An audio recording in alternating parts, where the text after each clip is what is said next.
The 8 teams in the Little Illini Conference have all played non-conference games the first 2 weeks of the prep football season, but now they're all in-house from this point forward. It's all conference games from here on out, and a very important one because they're all important in this league, especially this year. Tonight, the Robinson Maroons are here at Riverview Stadium in Mount Carmel to face the Golden Aces of Mount Carmel. Along with Kyle Peach, I'm Scott Allen. Thanks for joining us tonight. Boy, the LIC had such a successful non-conference time. 11 victories out of 16 games, more than double they had last year.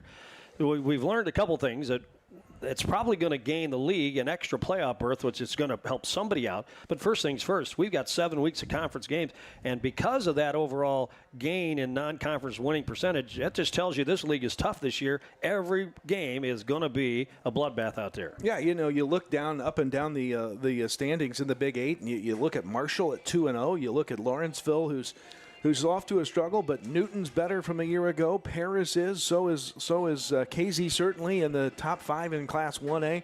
They're ranked 6th actually.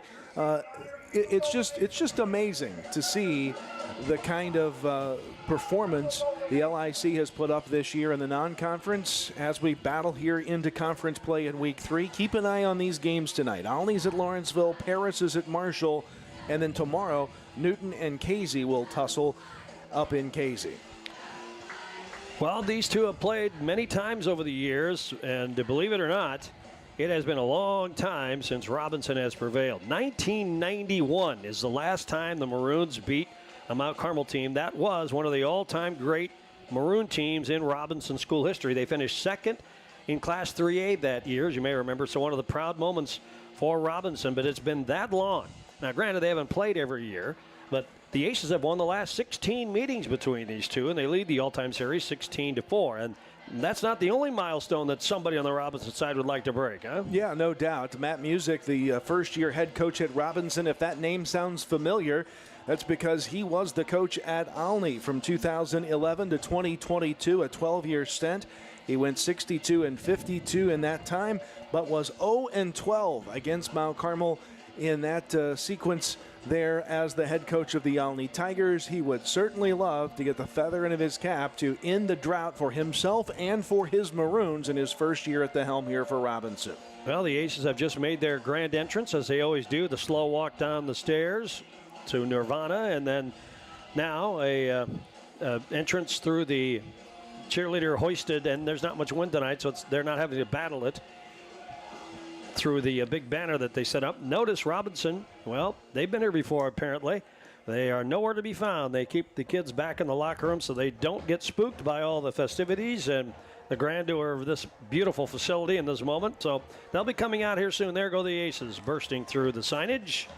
And we're almost set for football. The Maroons have won the coin toss preceding this game. They have deferred, so Mount Carmel will take the ball first on offense. And, boy, they've got to establish themselves after falling quickly behind in the last 2 games. 21-0 to DeCoin 2 weeks ago, 14-0 to Effingham last week.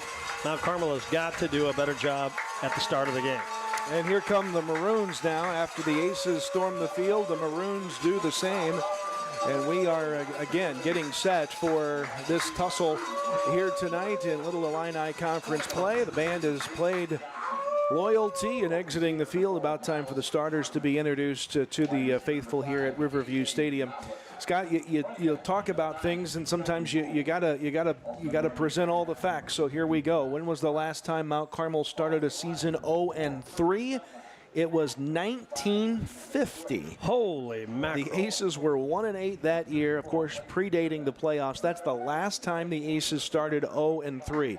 6 times since then: 57, 91, 94, 05, last year, and now this year. We've started 0-2 and survived all 6 of those last times at an 0-2 start, not going to the 0-3 mark. Let's make it 7 in a row.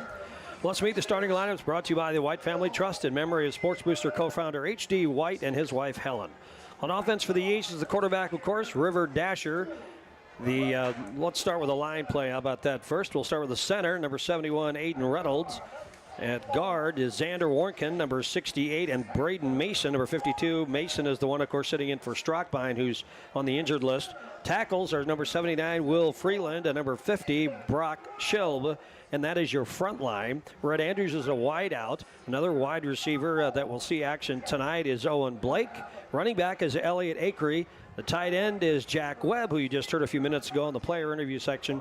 And one of the wideouts, of course, there's old Shane Metter. He'll be on the receiving end, may even throw the football tonight. And that's the offensive lineup for the Aces. Let's run down the defense very quickly. Up front, it's in the linebacker core, it's Sodoleki Militoni. And he is an outside linebacker tonight. On the inside backer for the Aces is Elliot Akery and also Owen Blake. Defensive tackle tonight is Jack Webb. The cornerback tonight is Chase Wiggins. The safety is Shane Metter. Another safety to go back there is Zadok Fulop. On the defensive line at end tonight, it's Jackson Kling and also Braden Mason. And a defensive tackle is Aiden Reynolds. And that's your starting lineup, brought to you by the White Family Trust in memory of Sports Booster co-founder H.D. White and his wife Helen. We're almost ready for football, huh? We are indeed. The Aces and the Maroons tangling for another go-round here. Can Mount Carmel make it 17 straight? This series, as Scott mentioned, started with Mount Carmel at 0-4. The Aces lost in 1924, 25, 26. Then they didn't play until 91. They lost that one.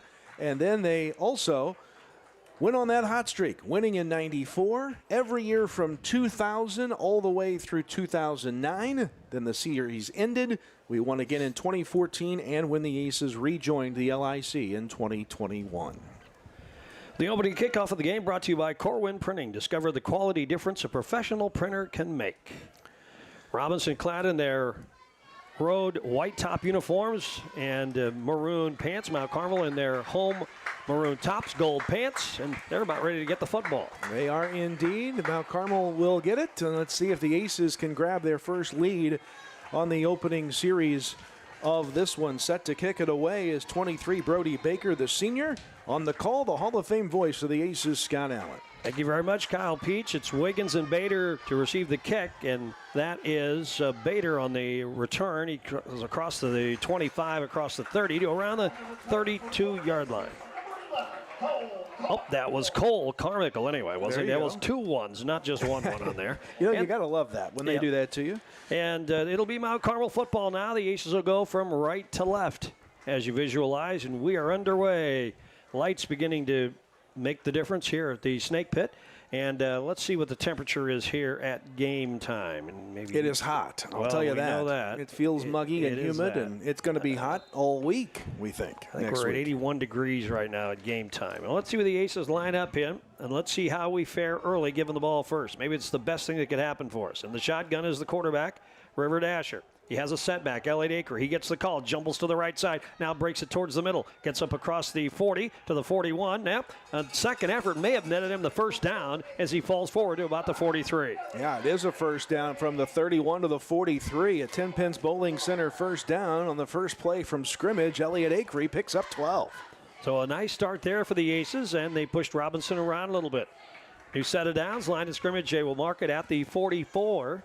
The Aces send a receiver and a slot man out to the right side. Dasher in the shotgun with a setback to his left. It's the handoff, and there's Elliot Akery again, sliding off right guard. And now up the middle near the 50-yard line, near midfield. And it'll be second and relatively short for the Aces. Yeah, it looks like about a 2nd and 5 as Akery gets right to the 49 near midfield. Call it midfield. And that's a nice pickup for Akery of 5 yards. Mount Carmel is a 20-point favorite in this game. According to Massey, the actual projected score is 40-20. But they've missed on the first 2 games for Mount Carmel. They were favored in the first 2 games. The Aces have scored 19 and 14 in their first 2 weeks. And Elliot Akery gets a call again. Shuffles right, breaks a tackle, gets to the middle, and is right on the marker.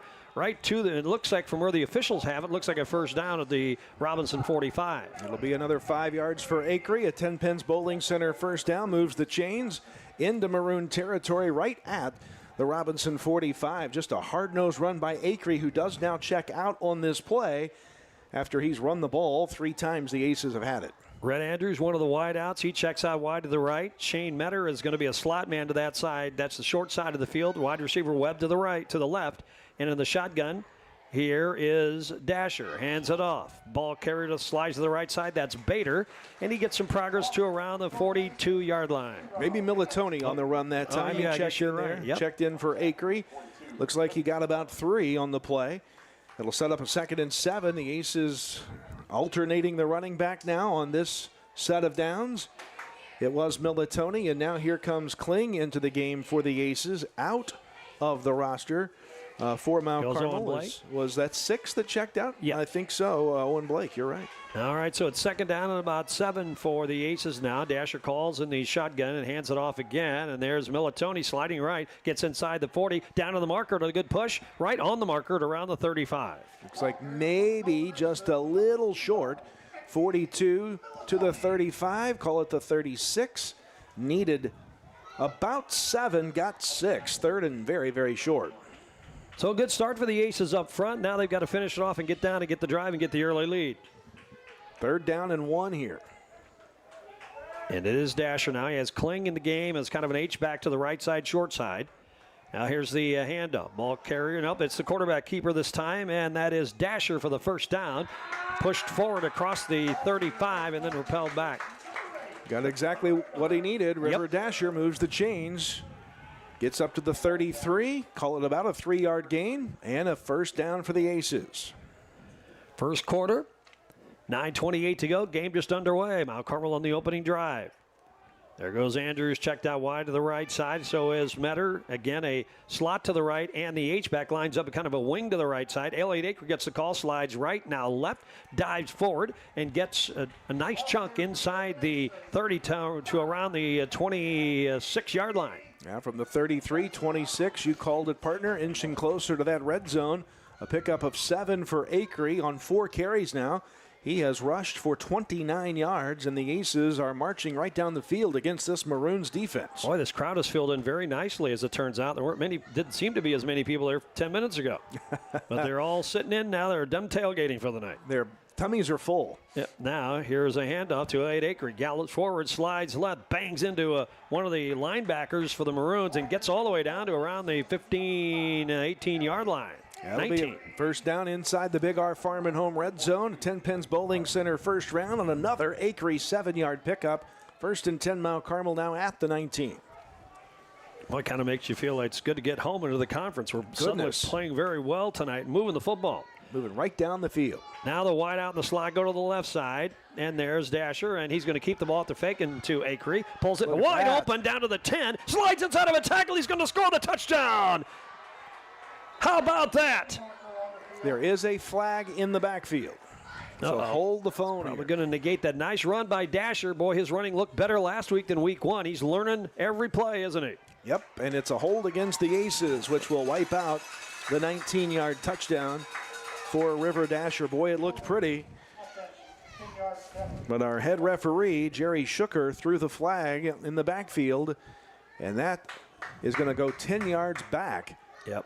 And that's a big, big penalty. Takes points off the board, and it'll be a 1st and 20. Takes us out of the red zone, too. Yeah. All the way back to the 29. So 1st and 20 now for Mount Carmel after the score comes off the board. So now the Metter, Andrews, and now Webb. So we've got trips off to the left side. First look by trips tonight. There's a swing pass, and it's caught by Metter on a comebacker, and he spins his way. A nice recovery by Robinson to pull him down with a very short gain. It just looked like that Metter had no blocking help out here on the outside edge and couldn't get very far downfield. Maybe a couple of yards, that's it on the completion. Maybe a 2 is it. 2nd and 18 on the first pass play of the game.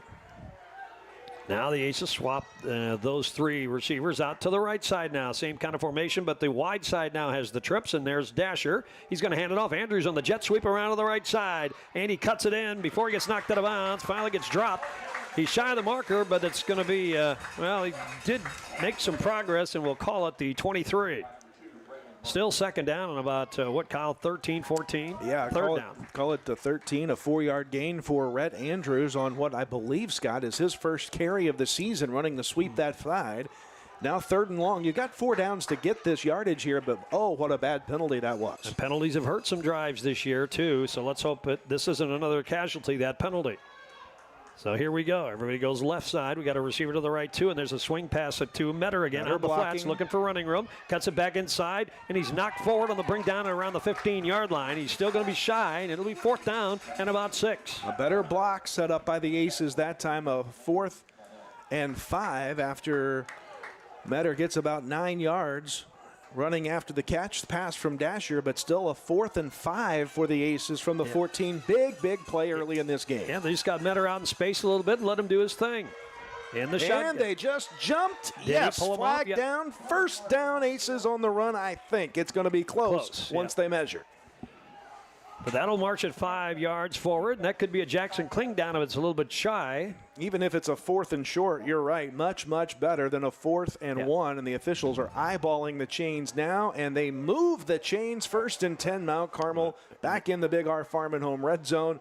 And the 10 Pins Bowling Center 1st down. Actually, probably 1st and goal now because it's from the 9. It is.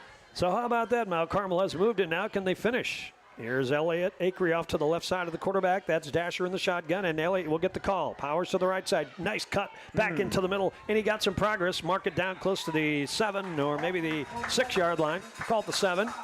2nd and goal. Yeah, a little bit of indecision by Acree. You saw him make that hard cut back inside. I think maybe he would have liked to bounce it back to the outside. Maybe had a little more space that way, but nonetheless, it'll be 2nd down and goal.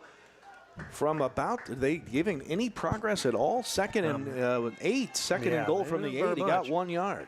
5:53 to go, first period. Still the opening drive by Mount Carmel, trying to cash in now on 2nd and goal. There's Dasher in the shotgun. He hands it to Acree. Gallops inside the 5 and gets down to around the 4-yard line. So he halved the distance to the goal line, and it's now 3rd and goal. 3rd and goal, and the 3rd and 4. You've got, of course, Jackson Kling, the big bruising back, waiting on the offing, but he averages 2.9 yards per carry. He's in the game now. Do we go to that heavy package now? Averaging about 3 yards per game, needing 4. 3 yards per carry, I should say, needing 4. Looks like he's back there. We'll see. Aces go slot and wide out to the right side. Elliott Acree to the right of Dasher, and the shotgun there's Jackson Kling, kind of an up back to block, and it'll be Acree following that block. Damon for the end zone is going to make it. Yes, he did. Touchdown, Mount Carmel.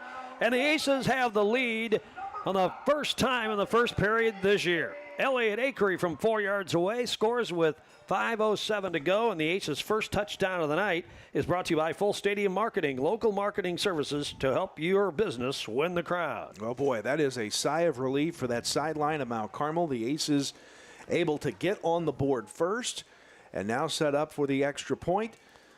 Big start. Brought to you by Mabry's Auto Body and Paint, 214 South Market, Mount Carmel. Chase Wiggins on to kick. River Dasher will hold. Mount Carmel with a 6-0 lead. Can they tack on another point? Good snap, ball down the kick away, and it barely flails over the upright, but it got it across the crossbar. I don't know if somebody touched it or not, but it had enough.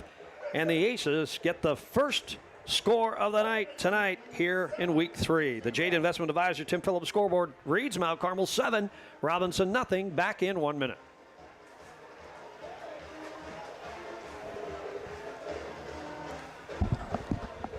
Okay, that was Dasher, right? Or Acree. At Wabash General Hospital, we're more than healthcare. We are part of the team. Our athletic trainers proudly serve 13 area high schools and 3 junior colleges, standing on the sidelines and in the AT rooms every day. From keeping our athletes healthy to helping them chase their dreams, we're here for every student athlete, every game, every step of the way, from injury to return to play. At Wabash General Hospital, caring for athletes is our game.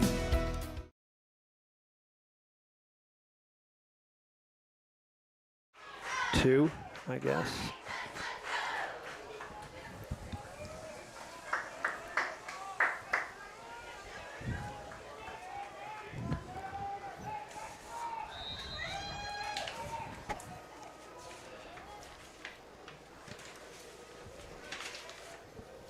Following the L.A. Bakery touchdown, Mount Carmel kicks away. Robinson will get the football back, and there's a bounder, and a flag flies. Yeah, I think we crossed the line before the kick. Okay. 2 men deep for Robinson in kick return formation is Braylon Murray. He is a junior. And also down there is Miles Hardiman. He caught a long touchdown pass a couple of weeks ago from the Maroons. He is a junior. And they'll get to receive it again because they're going to mark it back 5 yards and will kick away from the 35-yard line. Yeah, so somebody crossed before the ball was put into the air, and that's the call on the official all the way back watching the line as Wiggins was set to kick it away, and I didn't catch cleanly who crossed the line, but somebody did up front for the Aces. So that's the first lead we've had all year. It is. All time, I mean, all year. Yep, and here we are, a third of the week through the season almost. And now here comes the kick from right to left.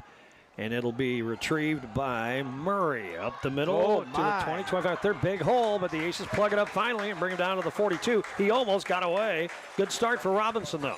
Yeah, no doubt. And it was Chase Wiggins, the kicker, making the, in essence, touchdown-saving kick because he was the last man to beat. And boy, did Wiggins put a pop on the return man for Robinson.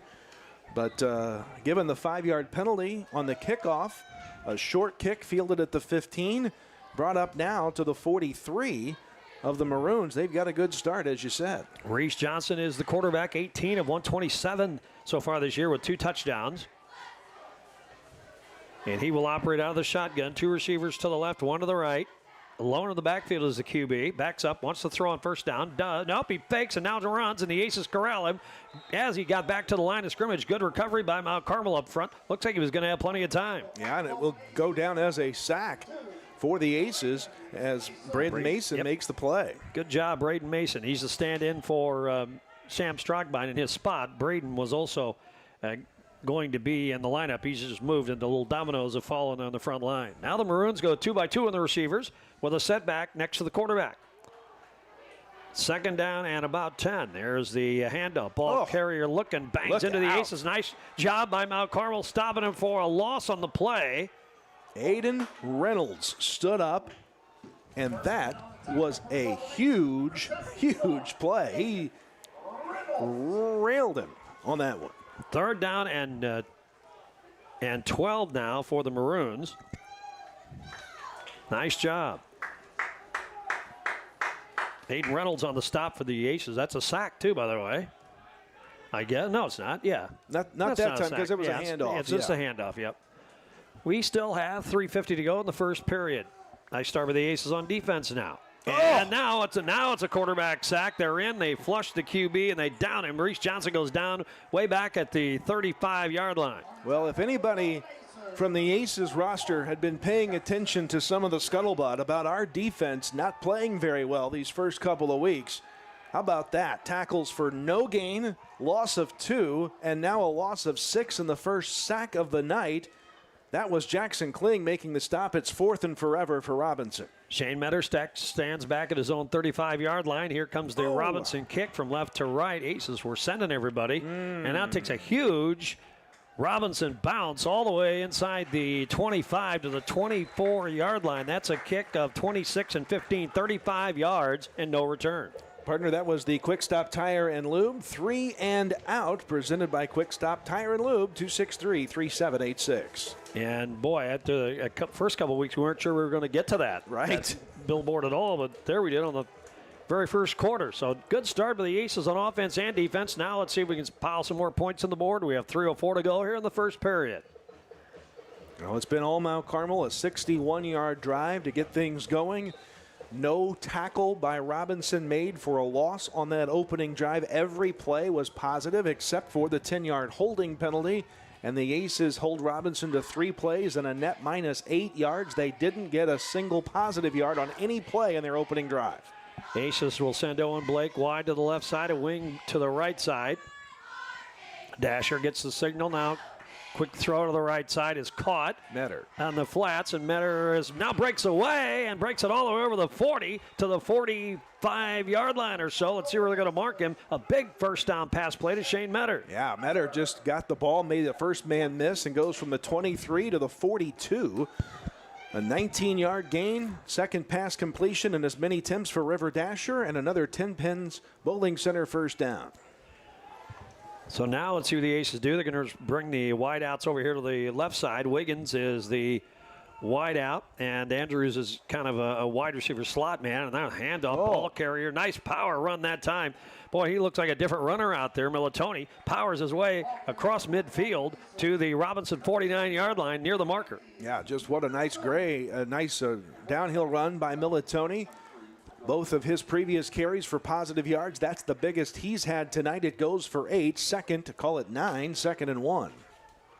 Boy, the Aces just look a little more determined up front, don't they? Now they do 2 stack-ups on the left side receiver-wise. Got a wide out to the right side as well. And now they've inputted Webb in the backfield. Elliott Aker gets the call, and he stood up and dropped as soon as he got that handoff. So that's a big loss on the play back on the other side of the 50 to the 47. Well, third down at about 4. Yeah, first play tackle for loss for the Robinson defense. It comes at a big spot, puts Mount Carmel into a third down, still manageable. Give it a loss of 2, as you said. So 3rd and 4, back across the 50 at the Aces 48. We'll see what the Aces dial up here. Well, they ran that double stack wideouts to the left side. Now let's see if they do that again. They're going to send trips out to the left side. Webb is the front man, a couple of slots behind him. One setback, and Dasher's in the shotgun, backs up, wants to throw, does get it off, looking downfield, and the pass is almost caught by Wiggins, and then on the deflection, almost picked up by Robinson, but it's incomplete. Incomplete, and partner, we were fortunate that we didn't get called for a hold there. I saw a lineman protecting Dasher have a grip on the jersey of one of the Robinson defenders. So we got lucky on that one with no flag, but it drops incomplete, and now 4th and 4 near midfield. First real decision for the Aces, and that decision from Michael Brewer is go. 4th down and 5. How about this play on 4th down? Receivers both ways. Dasher calls, doesn't draw the Maroons off. Still 8 on the play clock. We'll see what we do here. Looking over at the sidelines. Maybe he's going to do that. Yep. Timeout. Okay. So that's our first timeout for the Aces. Our timeout's brought to you by Country Financial Agent Tia Morgan. Mount Carmel, your leader, 7-0 late in the first period. Back in 30. Lease your new 2024 Hornet at Steve Faulkner Automotive before the end of the month. Now is your best deal. Lease the 2024 Hornet for 2 years, 10,000 miles per year for only $19.39 a month. See Steve Faulkner Auto for details today. Drive into fall with Steve Faulkner Automotive. Lease a new 2025 Jeep Wrangler for as low as $292 a month and a 2025 Ram 1500 with 1.9% financing for 72 months. Come in today or go to stevefaulknerautomotive.com. Mount Carmel leads this one 7-0. First quarter here against the Robinson Maroons in the Little Illini Conference opener, and this is the first time Mount Carmel has led all year long. But now both teams have a stop on defense, so both these squads have something to hang their hat on now. Yeah, Mount Carmel called timeout. They tried to get Robinson to jump, something the Maroons did earlier in the season, or in the series, the first series. And we still have the offense out there on 4th and 4 from our own 48. Wing to the right. That's Jackson Kling. 2 receivers to the left. And now it's Kling on the jet sweep back around the left side. Looks to get to the edge. He's going to get dragged down shy. Yep. He got stopped short. Did a little spin move in the flats on the left side, but couldn't recover in time to continue on. And Robinson will take over after stopping the Aces on down. A momentum shifting play goes the way of the road team. The Maroons defense stops Jackson Kling in his tracks. The big guy couldn't turn the corner. Robinson gets the stop and takes over on downs. They take over at the Mount Carmel 48-yard line with 1:15 to go in the first period. Their opening drive went -8 yards. Let's see if the defense can dial up that kind of magic one more time. Now the Maroons kind of have a double wing stack off to the left side of the line. Quarterback in the shotgun for a little blocking help, I think. Then the handoff and the ball carrier struggled a little bit. Nice shoot through by Mount Carmel on defense. Slowed him up, and he's dropped for a loss. That was Militoni, Eki Militoni on the stop, and that goes for a big loss for the Maroons.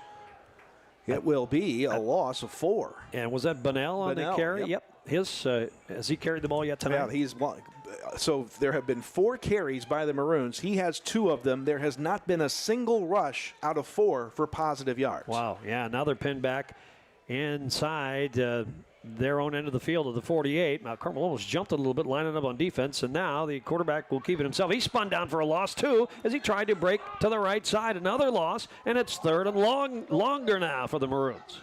Reese Johnson just can't can't get going anywhere, and it's Mason again on the stop, a sack of the quarterback.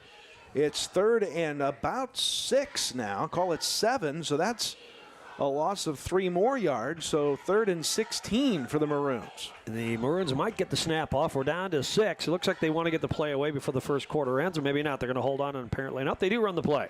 And here's the quarterback keeping it to the left side, and he's going to get brought down for a loss as he tried to work the left side back at the 45. 3 consecutive tackles for losses, and that's the way the first quarter ends. It'll be 4th down, Robinson, when we come back. The Jade Investment Advisor Tim Phillips scoreboard at the end of 1 reads Mount Carmel 7, Robinson nothing. Back in 1 minute. At First National Bank of Allendale, we know that winning starts with the right support on and off the playing field. That's why our local lenders make tailored, local decisions so you can score big on your goals. With branches across your community, we're here to help with everything from home loans to business growth. Because when it comes to your future, local lending is a true team effort.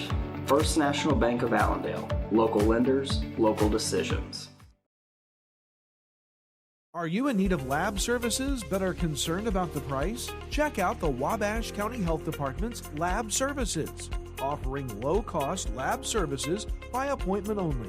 A doctor's order is required with payment accepted by cash, check, or card. Price is subject to change at any time. The Wabash County Health Department, proud to offer affordable lab services to the community. Make an appointment today at 618-263-3873. Along with Kyle Peach, I'm Scott Allen. We go to the second quarter here. Robinson on 4th down after the timeout will give it up. The punt away, and the fair catch is called for by Shane Metter at around the 23-yard line. So Robinson decided to punt it away after 3 consecutive tackles for losses, and the Aces have the football now as we start the second quarter. They're going to mark it down, and where did they end up putting it, Cal? The 22-yard line? It looks, well, has anybody spotted the ball? 20. There we go. Maybe 2. Okay. And by the way, another quick stop made by Quick Stop Tire and Lube, a 3 and out. 3 and out. Call Quick Stop Tire and Lube, 263-3786. Aiden Reynolds got the last sack for the Aces defense on that drive. Now the Aces go left to right. Elliott Acree joins as quarterback, sophomore River Dasher in the backfield. And we've got that trips look to the left side now. Kind of a double stack, and then another receiver joins the group. But now Dasher's going to keep it himself, tries to find running room in the middle. Robinson reacts and brings him down. Maybe he got back to the line of scrimmage. It'll be 2nd down. I'm telling you, partner Robinson's defense has found a little bit of something here in the last few minutes, making some adjustments and really stifling the Aces defense, forcing us we went for it on 4th down near midfield, didn't get it, but boy, the Maroons have still not run a positive play on offense. They didn't run a single positive play in the first quarter. A gain of 1 on that play, 2nd down and 9. Acree.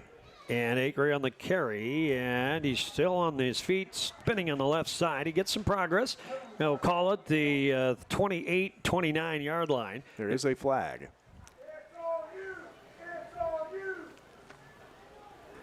And let's see. Face mask. Maroons.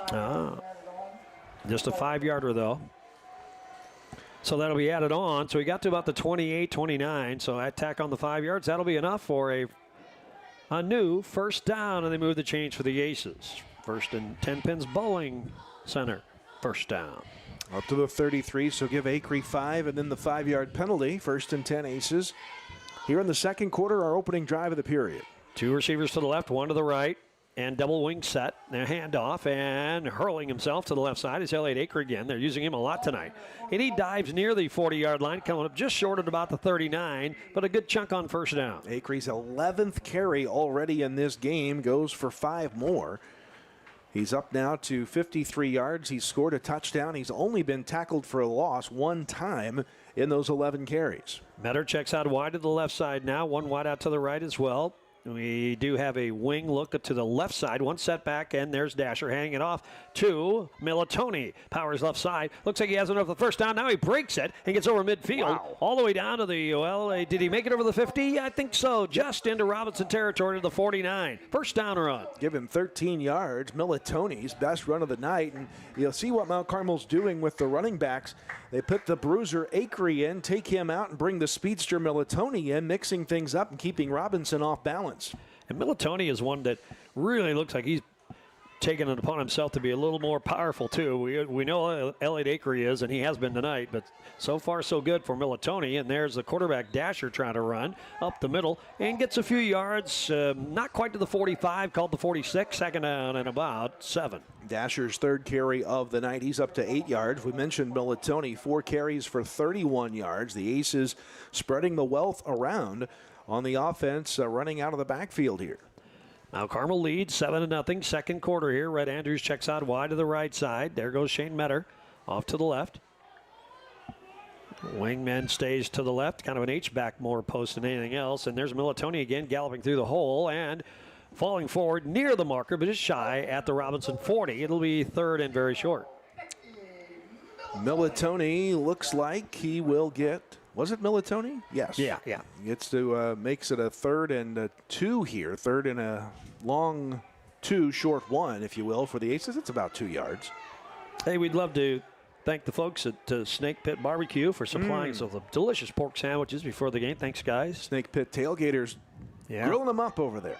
So now third and short for the Aces, and here's Dasher. He's going to give it to Elliot Acree. He's going to pound left side, dive near the marker. Looks like he's close. No signal yet. Just inside the 40 to the 39. And they want to take a look. It is a first down. There we will go. Move the chains finally. So another first down for the Aces, and they, here's a chance to march down the field. A very long drive that scored their first touchdown, and this one's going to have some length to it, so we're really chewing up the clock while we're moving the football. That last carry put us over 100 rushing yards for the night. Webb's a tight end to the left side, and now Dasher looks to be hurried. Does throw open. it downfield for Webb. He's got it on the crossing pattern, complete. Brought down at the Robinson 21-yard line. First down catch, the first of the night for Jack Webb. River Dasher's 4th completion in 5 attempts. Up to the 22 from the 39, a 17-yard pass play, first down. Webb set at tight end of that left side, and all he did was step forward and do a cut across the field, and Dasher gave him the pass. Now Mount Carmel goes trips to the left side and 2 receivers to the right. Empty backfield with 5 in pattern. Wow. First look here tonight for that. Dasher. We're even a little confused in the like receiver setup over there. He's adjusting his receiver setup. He's going to throw that way. A little screen dump to the left side, but not much for the receiver after he got it. It's Metter. Yeah, he made the catch, but Robinson kind of recovered over there. We took so much time kind of changing that play that Robinson had a chance to react and give him just 1 on the play, 2nd and 9. Yeah, I think our confusion really set Robinson up to defend that play, and it looked like it was a little slower developing on top of that. So 2nd down, they'll call it 8 for the Aces here. So now Mount Carmel checks 2 out to the right side, the wide side of the field, and it'll be the quarterback Dasher handing it. Ball carrier slides his way to the right side. Now cuts up the middle, still looking for running him and still on his feet. That's Elliot Acree looking for the end zone. Dives inside the 5, down near the goal line. Very close to the touchdown. It will be short, but it is a first down. A nice hard-nosed run by Elliot Acree back into the Big R Farm and Home red zone. It'll be a 1st and goal situation for Mount Carmel. Yeah, he kind of slip screened his way inside and almost found the end zone. Nice run. Down to the 2. I'll see if they can finish it off right here. And the Aces are going to pull everybody in. Here's Elliot Acree in the backfield. Are they going to? It'll be Dasher, and there's Acree getting the ball. Robinson trying to rip it away, but they end up pulling him down for a loss all the way back at the 5. So a loss of 4 by Dasher. 2nd down and goal. Yeah, so that one didn't work out as Acree will lose yards only for the 2nd time this game. 6:50 to go, first half. Now Carmel leads 7-0, trying to add another score. Let's see what they look like. We're going to split receivers this time, send 2 out to the left side. Acree in the backfield with Dasher, and it'll be Acree on the call. Turns left, goes up the middle, gets the touchdown. He worked the left side of the line, found a huge hole, and took it in from there. Elliott Acree, his second touchdown of the night, and the Aces lead 13-0 with 6:38 to go in the half. First two-score lead of the season for the Aces. Nice to have that little cushion. A 5-yard touchdown run for Elliott Acree puts him at 77 yards, as now we set up for the extra point. Brought to you by Mabry's Auto Body and Paint, 214 South Market Street in Mount Carmel. And it'll be Dasher holding for Wiggins. And here comes the snap. Oh, now we're set. Now the snap and the kick away. Much better. Yeah. Straight through, and Mount Carmel grows the lead. How about that, Jade Investment Advisor Tim Phillips scoreboard? It's now reading Mount Carmel 14 and Robinson nothing. We're back in 30 seconds. 811, if you're not familiar with that, it's a Julie program in the state of Illinois. It's actually nationwide, but that's a free service. The utilities take care of that. Customer wanting to dig or plant flowers or fence posts or something like that, call that service, give us 2 business days, that's the law, 2 business days notice. We'll come out and we'll locate all the underground utilities in your area and make sure that you know where you're able to dig and you can dig safely, and we're protected and you're protected that way. Mount Carmel, a 79-yard drive, scores at Elliott Acree from 5 yards away. And we're at the 6:38 mark of the second period. Mount Carmel now leads 14-0. 123 yards on the ground, 49 through the air for the Aces. River Dasher has thrown 5 completions in 6 attempts. Shane Metters caught 4. Jack Webb's caught 1. Elliott Acree, 15 carries, 77 yards to pace the effort on the ground so far for the Aces. A.J. Noblin and Braylon Murray back for Robinson. And Wiggins set to deliver the kick from left to right. There's the boot. And it looks like it will bound away from the receiver a little bit upfield. And did it go out of bounds? Flag for out of bounds. Okay.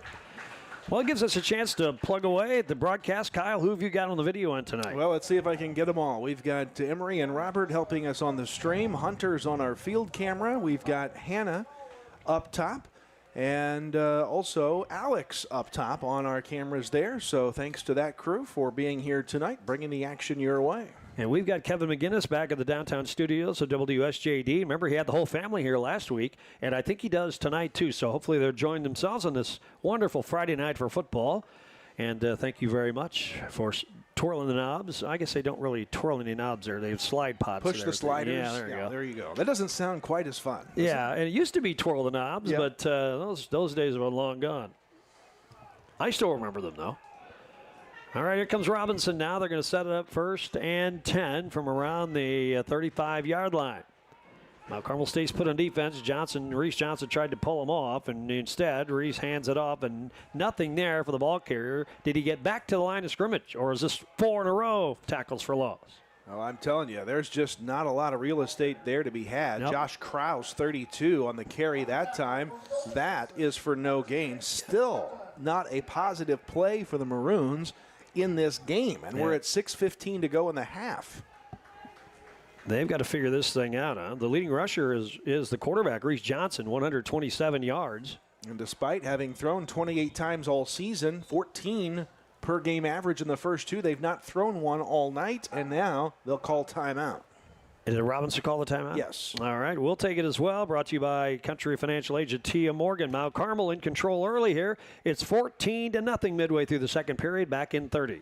75 years in doing what we do is beyond unusual. Our genesis back in the 40s, doing stabilization and still focusing on that here today is very, very unusual. I'm really proud that we have 75 years in this industry and still focus on getting better every day.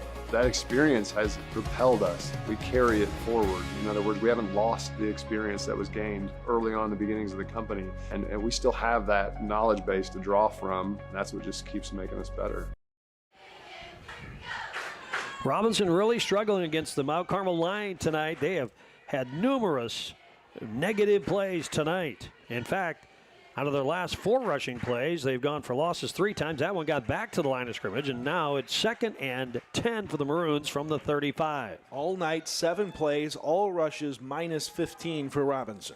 Trips to the left side. Johnson takes a snap. Here comes the jet sweep. Working on the left side. A little bit of running room. Ball's back to the middle. Goes the ball carrier, and he struggles from there because the Aces were right there to stop. Miles Hardiman, short gain this time, about 1 yard. Elliott Akery on the tackle there for Mount Carmel. It is a 1 yard gain. Who got that carry? Miles Hardiman. Thank I think you very his much. first carry of the night. His first carry of the season. He's caught a pass or two, but Yeah, okay. he has not rushed the ball for the Maroons. And it looks like he just kind of made a decision that didn't work out so well. He looks like he could have got a few more yards running where he was going. He decided to cut it, and the Aces responded. So now it's 3rd and 9. Reese Johnson in the shotgun. Receiver to running back to his left. And instead, the quarterback's going to throw. Flushed out and sacked for a lost bat. And is that a flag down or just a marker? There is a flag, I believe, but the boy. Back at the 30-yard line. Again, Mount Carmel on the attack, just winning things up front. Was that Webb leading the charge? I think there for the Aces. We'll see. We need to await the penalty, and it's on the Maroons. And then we got a lineman from Robinson hobbling off the field as well. Let's see what the penalty is. Webb up top on the tackle for the Aces. Xander Bader topside on the tackle. And that's another loss of the sack of the quarterback, Johnson. I missed the call on the penalty. Yeah, they turned it down. They declined it. But we did decline it. So it's 4th down, and Mount Carmel will get the football back, and they're going to get it in very good shape. Mount Carmel's return man, Shane Metter, back just inside his 40. And Robinson back to do the kicking. They got to get a lineman out there late. Yeah, they're waiting. Looks like they're getting set. They've still got 10 seconds on the play clock, but we'll have good field position here. Brody Baker back to do the punting, gets the snap, and the Aces send some people, but gets the kick away. And Metter is going to let it bounce at the 45, takes a Mount Carmel bounce of 2 or 3 yards to around the 48-yard line. So that's a kick of 22 yards, no return, and a great start near midfield for the Golden Aces. That's a quick stop. 3 and out. Again. You get to read every one of these. Worth. Yeah. Tonight, presented by Quick Stop Tire and Lube. Call 263-3786. Robinson without a first down.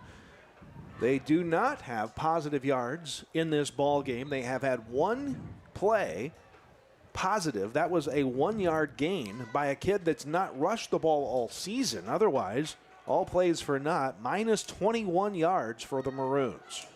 All right, here are the Aces now going left to right. It'll be Dasher in the shotgun. Setback is Elliott Akery, and he's going to keep himself. The quarterback slides up down the sidelines now. Left side, still on his feet, inside the 35, down near the 30-yard line. Let's see where they mark him. Huge run by Dasher. I'm telling you, Scott, that was a veteran play right there. He kept the pitch relationship, thought about it, tucked it upfield, and then juked past a defender or two and takes it downfield for 22 yards. His biggest run of the year, I think, right?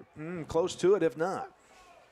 So now the Aces are going to go to trips. The middle wide out of that is Jack Webb. And a wide out to the left side, Red Andrews. And here is Dasher. There is the pitch to Militoni. Slides inside of one tackle, fights his way to the edge, and gets brought down at around the 25. About a 5-yard gain, but that little jet sweep play almost worked. One more cutaway, and he'd had 6. I'm telling you, and the first cut got him the 4 yards past the first defender. Just quick on his feet.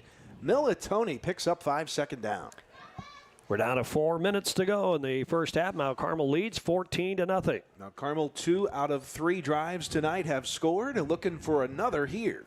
Red Andrews checks out wide to the left side. There's Jack Webb. There's Shane Metter as well. And Dasher takes the snap of the shotgun, hands it all. Ball carrier, that's Militoni again. Powering a little bit to the right side. He got some yardage. Let's see where they end up marketing him at. About the 22 or so. Looks like he got maybe not. Maybe about 1. Yeah, they mark him further back at the 24. So it's second down and a long 4, maybe 5 for the Aces. Well, third down. 3rd and 4, they'll call it with just over 3 minutes and 20 seconds left here in the opening half. The nice thing about these ground drives, we have really salted time off the clock. To get another score here before halftime would be nice because the Aces will get the ball on top of that. And now here's Akery cutting left, cutting into the middle, breaks a tackle, still on his feet outside. He might find the end zone. He's to the 10, to the 5. He makes it in. Touchdown! Wow. Elliott Akery, a great run of 25 yards, and Mount Carmel leads 20-0. Wow, just what a hard-nosed run. We say that about that kid all the time. 25 yards was not going to be brought down. danced his way to the edge, got to the corner pylon and scored. And 3 touchdowns tonight on 102 yards in this first half for Elliott Acree. And 3:01 to go in the second period. Now a big lead for Mount Carmel. They lead 20-0. Here comes the point after try now for the Aces. Brought to you by Mabry's Auto Body and Paint, 214 South Market Street, Mount Carmel. It'll be Wiggins, Dasher holding for Wiggins, and there's the snap ball down the kick away. And it is right through the uprights. Another score for the Aces, and now they're in a little firmer control of this game. The Jade Investment Advisor Tim Phillips scoreboard says Mount Carmel 21 and Robinson nothing. Back with the kick in 30 seconds. Meet the dentists at Comprehensive Dental Care of Mount Carmel. Dr. Bryce Miller has proudly served the residents of his hometown for over a decade, bringing advanced training in the field of implant and cosmetic dentistry to the local community. And Dr. David Miller has been practicing now for 40 years. In that time, his goal has remained the same, to provide patients with high-quality care tailored to their health and well-being. Let our team at Comprehensive Dental Care put our quality, compassionate care to work for you. Give us a call today. Well, the Mount Carmel Golden Ace is in control of this one, and we haven't been able to say that all year long. How about that? 21-0, and just a dominating performance in this first half thus far. Now it's critical for Robinson to get something going because the Aces will get the ball in the second half. Got the Aces have 225 yards so far. Robinson minus 21. There's the kick by Wiggins. Return man grabs it at around the 17, 20, 25, 30, 35 is where he's going to end up. Well, yeah, somewhere around there. And around the 34, that's where the Maroons take over. They still got time to get something done. And they have a good quarterback in Reese Johnson, so they can get the job done. That was A.J. Noblet on the return for the Maroons. Yeah, he kind of took a pop at the end there when he was tackled. He did catch the ball in the air on the kick and then took off, and will be the last man over to the sideline for the Maroons as they look to get going here. It's finding something positive offensively. 2 times they've tried to throw the ball. Both times the quarterback has been sacked before he's had the chance to get the ball out of his hands. So the Maroons again are going to come with a spread look. Trips to the left side. They're widely spaced. And 2 wideouts to the right. So an empty backfield, 5 in pattern. Now for Reese Johnson. He's going to throw a swing pass left side to Noblet. Catches it. Works back inside. Very short gain to around the 37. A lot of running for about 2 yards on that play. And that wasn't Noblet. That was Sailor Musselwhite with a catch. His first of the night. A 2-yard pass completion from Johnson to Musselwhite, who has caught a couple of passes this season for the Maroons. He has caught 3 passes for 51 yards. That just a 2-yard gain, 2nd and 8. First completion for Johnson, by the way. And here the Maroons go again and do a spread. 3 to the right. Johnson fades that way, wants to throw, and does finally dump it underneath, and it's incomplete. That's all he had with his safety valve, and Mount Carmel's Shane Metter had that well covered too, so it was incomplete over the middle, and now it's 3rd down. Yeah, just a good play by Metter, timing his attack. Got there right as the ball did, knocked it away. Good play. 3rd and 8. Ace is trying to avoid the first 0-3 start in 75 years, but luckily they have the advantage right now, 21-0 over Robinson. Time running out in this first half. We're down to 2:13 to go. Again, trips left to the right, 1 to the left. We do have a setback back there with Reese Johnson. He's in the shotgun. Barks his signals, and they will hand it up. Was it a direct snap? And it's loose on the deck and scrambling still. And let's see. I think there was an attempted handoff, Scott, that went awry there. To Landon Bunnell. And the Maroons do come up with a football. It'll be 4th down. Fourth down and a big loss all the way back at the 30-yard line. And I think it was Bunnell who may have fallen on it. And we're gonna have a the timeout. Aces take a timeout. All right, we have 1:54 to go in the first half. Timeout's brought to you by Country Financial Agent Tia Morgan. We will take a break. Mount Carmel leads this one 21-0 back in 30. This is no ordinary cup. This Scooter's coffee cup was served with a genuine so good to see you again smile. This cup has a little boost of energy just for you. This cup came with extra whip for good luck. We lost! You'll get them next time. This Scooter's coffee cup was made by your favorite barista for her favorite customer. So go ahead, scoot on around. Amazing people, amazing drinks, amazingly fast. Scoot on around. Thanks for listening to WSJD, and thanks for watching News Channel 15. Tonight, we are at the Snake Pit, Riverview Stadium in Mount Carmel. The Aces leading a game at any point for the first time this year. They lead Robinson 21-0 in the Little Illini Conference opener for both teams. Yeah, what a great night for all facets of the game for these Aces. 4th and 14. The Maroons will punt again. Another Quick Stop Tire and Lube, 3 and out. A quick stop presented by Quick Stop Tire and Lube. Shane Metter retrieves the punts, loses the football. Now a scramble on, and Robinson may have it. They do. Yep, it went off his, I don't know if he touched it or just went off his shin guard or something, but it bounded away, and then the scramble was on, and Robinson comes up with a big break. They get the football, first down from the Mount Carmel 39. That's the biggest gain of the night for the Maroons, and it came on a bobbled punt return. Yeah, it was just something that I think Metter may have taken his eyes off of it as it came down to him, bounded off the shoulder pads. The Maroons recover, and they'll be in Aces territory. 38-yard line, but still the Maroons have got to find a way to move the football. To do anything in positive yardage, they spent a whale of time in negative yardage tonight. Well, this still would be there. Yep, this would be a great chance to do it now. They have receivers split left and right, a wing to the left side. Johnson, the shotgun by himself, wants to throw. He's almost hit as he goes. There's a fly pattern down the right side, all the way down to the 10, down to the 5. It looks like a catch. It is. It is at the Mount Carmel 6-yard line. How about that? The biggest play of the night. Was that Miles Hardiman? The next biggest play of the night for the Maroons. Yep, Miles Hardiman on that pass, and it's a great catch. First and goal now for the Maroons. That went from the 37, 38-yard line to the 6. And now a push play, and he breaks out of it and scores a touchdown. Just like that, Robinson gets on the board. A 2-play drive. How about that? Welcome back to the game. Robinson, 21-6.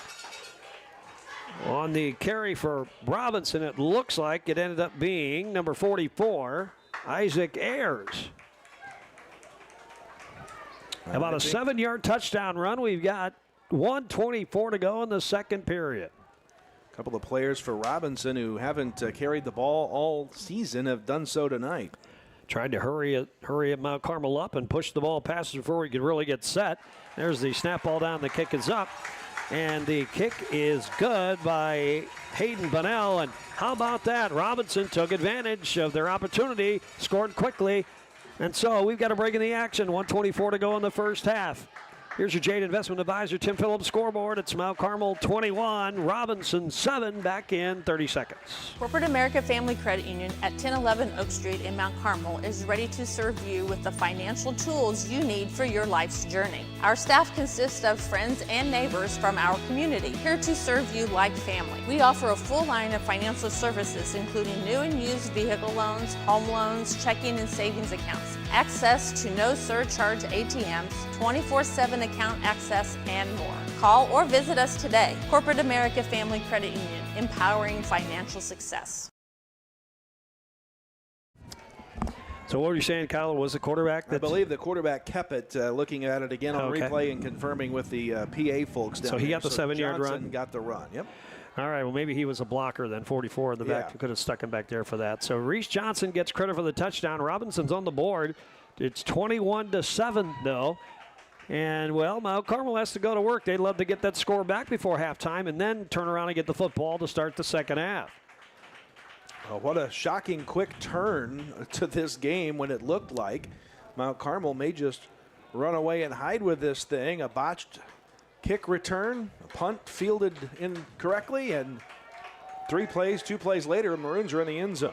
And there's the kick. Return by Mount Carmel. Maybe a breakout. Yes, he might go all the way with a kickoff return down the right sidelines. And looky who's there. It's Shane Metter, who just bobbled a punt a minute ago and got the points back with a, how about that, with a kick return. Oh, sometimes the football gods, you got to love this sport. Metter takes it from around the 21-yard line all the way to the house, 79 yards. Touchdown, Metter, coast to coast. Boy, the first moment Robinson gets a break, and it's right back at him with a touchdown run on the kickoff return.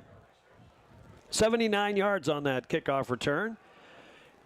And it only took 13 seconds. So now Mount Carmel's lead is 27-7. How about that? Now the Aces extra point brought to you by Mabry's Auto Body and Paint, 214 South Market in Mount Carmel.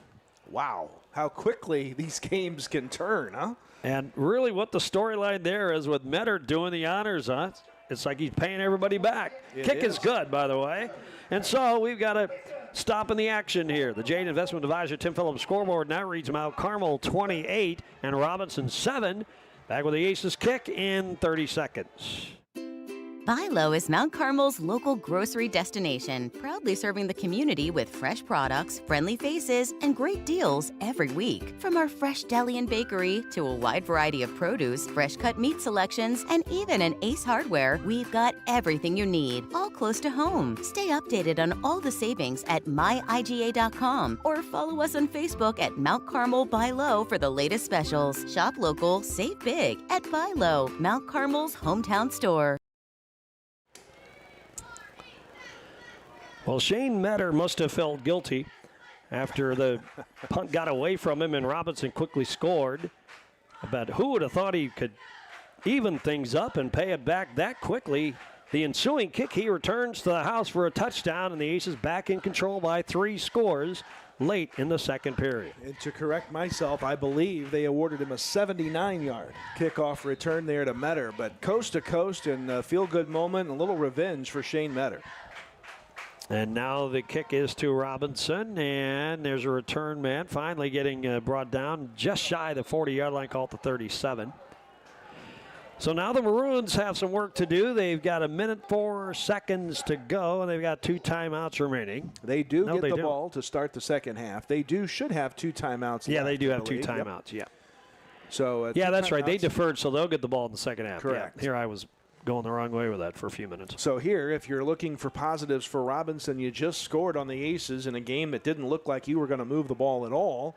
You've gone to the air, ironically. They've done that to get in position, really, to put the score in on the board. And now you've got a chance to put a drive together, cut it to a 2-score game, and get the ball back and look to score again on the opening drive of the second half. Could be right back in this in a real hurry. Reese Johnson will be in control again. Miles Hardeman, who just made a big catch a while ago, just a couple minutes ago, is on the wide outside on the right side. Now looking. Johnson on the fly down the left side, looking for Noblet, and he makes a catch inside the 35. A.J. Noblet with a dandy catch and big yardage, and the Maroons have it into Mount Carmel territory. A 33-yard pass completion. So, Scott, the last 2 passes in this game have gone for 32 and 33 for the Maroons.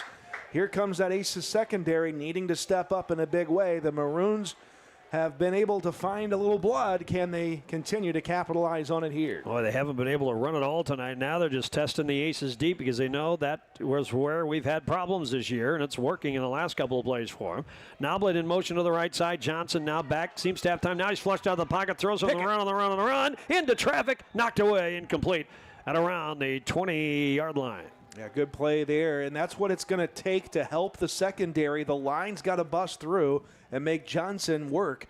That's what they did on the first 2 pass attempts of the night for Robinson. They never got to the ball. They never got the chance to throw the ball. Johnson was sacked both times, but here the last couple of times, they've had time until that time to get the ball downfield. Good play by Jackson Kling, and now a Maroons timeout. All right, so they're going to think it over here. It'll be second down, and we're going to take a short break, too. Timeout's brought to you by Country Financial Agent Tia Morgan. Robinson trying to put points on the board before the halftime. It's 28-7, Mount Carmel back in 30. I chose Wabash Valley College because I didn't really know what I wanted to do right after high school. And today I can say it was the best decision that I could have made. When I was here, I had the chance to join different clubs and to take a couple different classes, and I really expanded on my interests. In my classes, I learned what I liked and I learned what I didn't like. So I did get to meet new friends. I joined a bunch of clubs, practiced some leadership skills, and kind of gradually grew into adulthood here. And so I'm very grateful for that. My name is Jonathan Leach. I graduated in 2013 from Wabash Valley College, and that's why this was the best decision for me. After just 1 collective touchdown in the first period of this game, things have opened up in the second frame. A total of 4 scoring plays. Granted, we had a back-to-back touchdown and a kickoff return, so that kind of sped things up. But It was 7-0 at the end of the first frame. Now it's 28-7 Mount Carmel. 35 seconds to go before intermission. 2 receivers to the right, 1 to the left for Robinson. And Reese Johnson, the shotgun, backs up, wants to throw, has time. Now steps and fires underneath, and pass is caught, and it's going to be a wide open A.J. Noblet down the left sidelines for a touchdown. Just like that, a 32-yard TD pass, and here come the Maroons. Well, partner, I think you have to ask yourself a little bit here, if you're a Maroons fan, where has this been? I mean, they just now are going to the air, and they're having great success. And where, if you're a Maroons fan, was this in the first quarter where you just tried to run the football and couldn't move it, and now finally going to the air, they're having success. And I'm sure we're a little bit more nervous in that defensive backfield now because that's been our problem this year. And Robinson's starting slowly to figure it out. Now, I thought they botched that, but they got the kick away. No good. But it's no good. Yeah, they had a little trouble with the snap and the placement of the ball, so the kick is no good. And that could leave Robinson chasing points later on if they even get that close. Well, let's take a look at the Jade Investment Advisor Tim Phillips scoreboard. With 26 seconds to go before halftime, Mount Carmel's lead trimmed to 28-13 back in 30. Introducing the Student Plus account from First National Bank, a free checking account designed for students and parents alike. With Student Plus, parents stay in control with real-time alerts and spending limits, while students learn to manage money safely and independently. Instant transfers, lost card protection, and customizable features make banking simple for the whole family. Getting started is easy. Just visit any First National Bank of Allendale branch with your student, set up mobile banking, and choose the features that work best for you. Student Plus accounts with First National Bank. Parents choose the controls, students learn responsibility. Well, the Maroons have suddenly gone to the long passing game, and as we've seen too many times this year, it has worked for the opponents, and it's now work enough for Robinson that even with a kickoff return, they're close now on the board as they've ever been, 28-13 now. In 58 seconds of gameplay, 3 scores have gone on the board, 2 for the Maroons and 1 for the Aces on that kickoff return. Let's do that again here. Yeah, we had just a regular game going, and then suddenly it's Greenville all over again. Yeah, here we go. 5 minutes. Wow. All right, Mount Carmel will get the football. Robinson will be kicking off from right to left. It's now just a 2-touchdown game. Onside kick. Yeah, and Robinson tries to go after, and they may have it. They're acting like they do. And haven't unpiled them yet, I guess. No signal from the official. It wasn't up. Yes. It is. It's Robinson football. Surprise, surprise. An onside kick. It went the distance, 12 yards. And the Maroons start from the Mount Carmel 48, and you know what they're going to do. Scott, the last 4 pass attempts have gone complete for 32-33. You'll remember there was an incomplete pass when we were able to break through the line and apply pressure, and then the 32-yard touchdown pass, 22 seconds with a timeout in Aces territory for the Maroons. This could be a disastrous end to what was a perfect first half for the Aces until about a minute ago in gameplay. And how things have changed all of a sudden, and the Maroons have been throwing the bombs to Hardiman. They threw that catch and run a minute ago for the touchdown, and now they're going to present trips to the left side. That's the wide side of the field, wide out to the right. Timeout, Mount Carmel is going to call a timeout. That's our last. 22 seconds to go before halftime, and we'll keep it here this time. How about this sudden turn of events favoring Robinson? And Scott, the official signaled timeout Robinson. Okay. Which would be their last, so that's interesting if that's indeed what they intended. Well, they must have saw something that they really needed to talk it over. Maybe they weren't set. Maybe they saw something in the Mount Carmel defense. And now they switched it. It is a timeout so he just called taken by the Aces. Okay. So that makes more sense. Yeah. So I believe that Mount Carmel, and they now have it right on the board. Robinson with the timeout left. The Aces now out of timeouts for the half. Yeah, we just need a break to calm down a little bit, collect ourselves, and now let's attack this play. We're getting kind of frazzled out there right now, and so it's just as good as anything, probably just settle down a little bit. Scott, you'll remember that, well, through much of that first half, Robinson was sitting in negative yards. They've now gone 99 through the air, still minus 21 on the ground, but big play here on 1st and 10. Receivers 3 by 2. Nobody in the backfield except the QB. And now Johnson wants to throw there and on him, but he gets it away. Looking for Hardiman. It's almost picked off. It's tipped around. It is picked off. Is that Dasher? Yes. Yes. It is River Dasher from the 10, 15, 20, knocked out of bounds at around the 23 and a flag on the play. That flag is after the interception, so we'll see if this is an illegal block or a hold, but it will be Aces football as the INT hauled in by Dasher. How about that for a big play on the bomb down the field? And River Dasher picked it off. Yeah, block in the back, or as we used to say in the ancient days, a clip. And that'll knock the Aces back a little bit. He was not near the 30-yard line, but they'll mark it back. Is that a 15-yarder? It depends. I think it was from the spot, was it not? So maybe just 10 yards. And yeah. They'll mark it back to the 12. Mount Carmel will take it over there. We're down to 10 seconds to go. I can't imagine we'll do anything here. We're just happy. No timeouts. To get the pick. All right, and let's see if he just takes it. Yeah, he's going to pull up under center and take the knee, and he does, and that'll end the first half. Well, it started out being a kind of a burgeoning, dominant kind of a game and for Mount Carmel, and all of a sudden, things kind of changed on a dime, didn't they? Yep, the Maroons went to the air. A muffed kick suddenly escalated this game to new heights, and Robinson feels like they've got something going. It's halftime. Let's take a look at the Jade Investment Advisor Tim Phillips scoreboard. It's Mount Carmel 28 and Robinson 13 at halftime. We're back with the Keepus Funeral Home halftime report in 2 minutes. My name is Alexis Johnson. I'm from Brookston, Indiana, and I'm in the Physical Therapy Assistant Program at Wabash Valley College. Some of the hands-on activities we have in the Physical Therapy Assistant Program is we work on each other, getting that practice in the school setting, and then we also go to clinicals. We go out and work on actual patients with actual employees and just getting hands-on with your patients.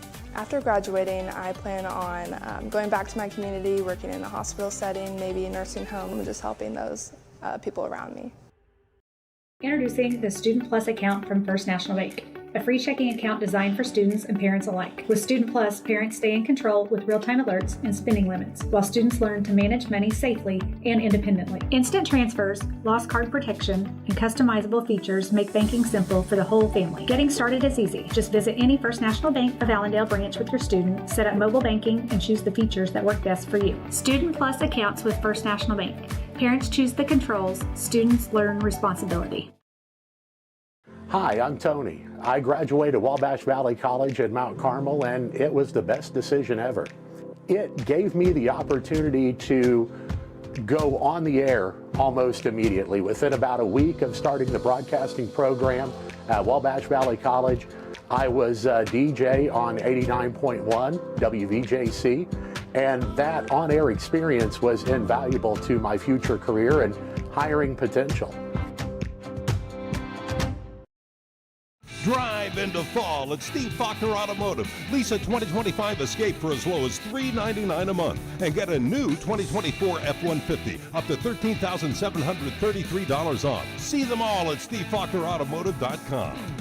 Lease your new 2024 Hornet at Steve Faulkner Automotive before the end of the month. Now is your best deal. Lease the 2024 Hornet for 2 years, 10,000 miles per year for only $19.39 a month. See Steve Faulkner Auto for details today. As a faculty member, Wabash Valley College was the best decision ever. I've always been excited to return back to Wabash Valley as an employee to inspire students the way I was inspired when I went to school here. And what I love is the sense of community that I have with my coworkers and being able to provide that to our students.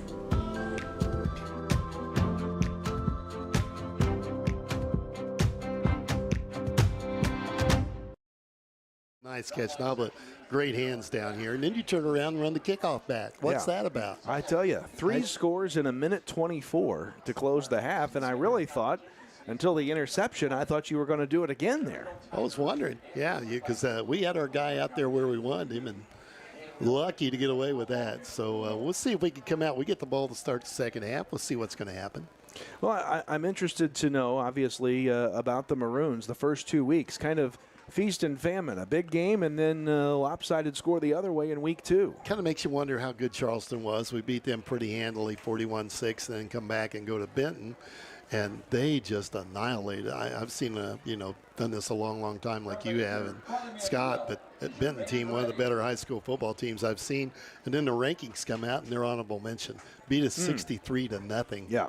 Yeah, how about that? So what does that tell you? Look at those rankings, though, and they're north of here. They get a lot more votes up that way, I suppose. But sure. But, yeah, impressed. I'm impressed with your football team. We kind of wondered what your energy level would be after losing twice. DuQuoin, we obviously know a good football program.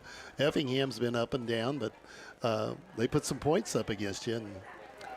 And, I'm telling you, what's interesting is going to be watching the LIC this year, because I think this is maybe as balanced as we've seen the league in a while. Well, Casey apparently is pretty good. Alney's decent. You're right. In Newton, there's not going to be really an easy week. I assume that Lawrenceville's struggling a bit, but the other side, Paris has looked pretty good from what we've seen their scores too, and Marshall's gotten better.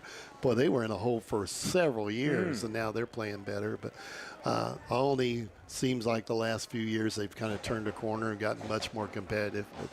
But if we play like we did the past 5 minutes, we're going to be right there. And, of course, the way you guys look, you've got some key pieces that are the Acre kid's a load. Yeah, he just sometimes you think he just needs to carry the ball every time, because he's a very tough guy to bring down. And it's been interesting to watch. I mean, this is a Mount Carmel team that now has started 0-2 2 consecutive years in a row, and it's not something they're used to. We haven't gone 0-3 since 1950. Wow. That's how far back it goes. But it'll be interesting now that the conference season is here to see how it all plays out. But what I really want to know is, how are things in the great city of Robinson? Great city of Robinson is doing super well. I think we're proactive, not reactive. That's what I kind of preached when I ran for mayor, and I really enjoyed it. We've got some great people in our community. We've got great people in our departments. Real happy with how things are going. We're excited to see. We watch Mount Carmel. Obviously, we know you guys are building a new swimming pool, and you're far enough away that we can keep track of you, but not so close that you're probably going to come and visit our community very often. But we're excited for you. You've got to find ways to bring family activity to rural America, and pools are a big part of that. And other things, we do a lot of things downtown. We do a concert series in Main Street in the summer. Anything you can think of to provide good family activity, and it eliminates a lot of problems at home. People aren't getting in as much trouble. They're involved with their families, and that's what we try to do with our park system, and for that matter, any department we have in our community. And you've got a really neat town. Your downtown's unique. That big wide Main Street is something to see. And the junior college program, you have one, we have one, and that's a big part of your town. I know Mrs. Mayor, the First Lady of Robinson, is on the Board of Trustees at IECC, and what a great thing to have in both communities. There has been a significant investment by the foundation and others, especially in Robinson, over these last several years. Mount Carmel too, but it really have been fun to see the campuses change and evolve in a good way. I think they're both proactive again. I think they're progressive in what they're trying to do. We're always looking for things that are going to bring more students to our community. The rec center out there now has been a big addition for Lincoln Trail and for our town. And anything you can do to start your educational program off. These high school kids, they sometimes don't know what they want to get into. And with the feeder program at the junior college level, and with the craft program, that's what we see. Boy, you need people who can be electricians, plumbers, carpenters, and in the field that you're in. And they need a background, and there's jobs in those fields, and that's what the junior colleges are so good about doing. Well, this is the Keepus Funeral Home halftime report. Mike Schimmer with us from Robinson, and partner, it is always good to talk to you. We will see how this one shakes out, and looking forward to seeing you again in basketball season. It'll be right around the corner. I sit on the air. We're a third of the way through football. Can you believe that? It seems like it just started. Yeah, it's just amazing how quick this stuff goes, and hopefully both of us can find a way to the playoffs. But, man, it runs right along. And basketball is going to be unique for us. I think we've kind of changed our schedule. We're not going back to Terre Haute. We're looking for some different places to play. Randy Bishop's our coach now, and you know his style of ball. It's going to be competitive. We're going to have a good time. Yeah, I look forward to seeing you. Yeah, Kyle Buss going to take over here at Mount Carmel as well this year. So big changes ahead come basketball season. And for the girls, too. Yeah. You recruited one of our girls that's moved down here. Is that right? She's a player. Well, so it'll be enjoy that. The Mount Carmel team is going to be fun to watch, no doubt. Partner, good to talk with you. Yep. One of the best in the LIC, Mike Schimmer. Appreciate it. Thank you. Keepers Funeral Home halftime show continues. We'll be back in 2 minutes. One of the things we want all of our customers to make sure of is that if you do install a generator, make sure that you have a properly functioning transfer switch. And a transfer switch will make sure that the generator is disconnected from utility service, and that protects your equipment and also protects all of our crews working on the line. If a generator is not hooked up correctly, it can send power back through that transformer, and then it can be high voltage in a dangerous situation. At Wabash General Hospital, we're more than healthcare. We are part of the team. Our athletic trainers proudly serve 13 area high schools and 3 junior colleges, standing on the sidelines and in the AT rooms every day.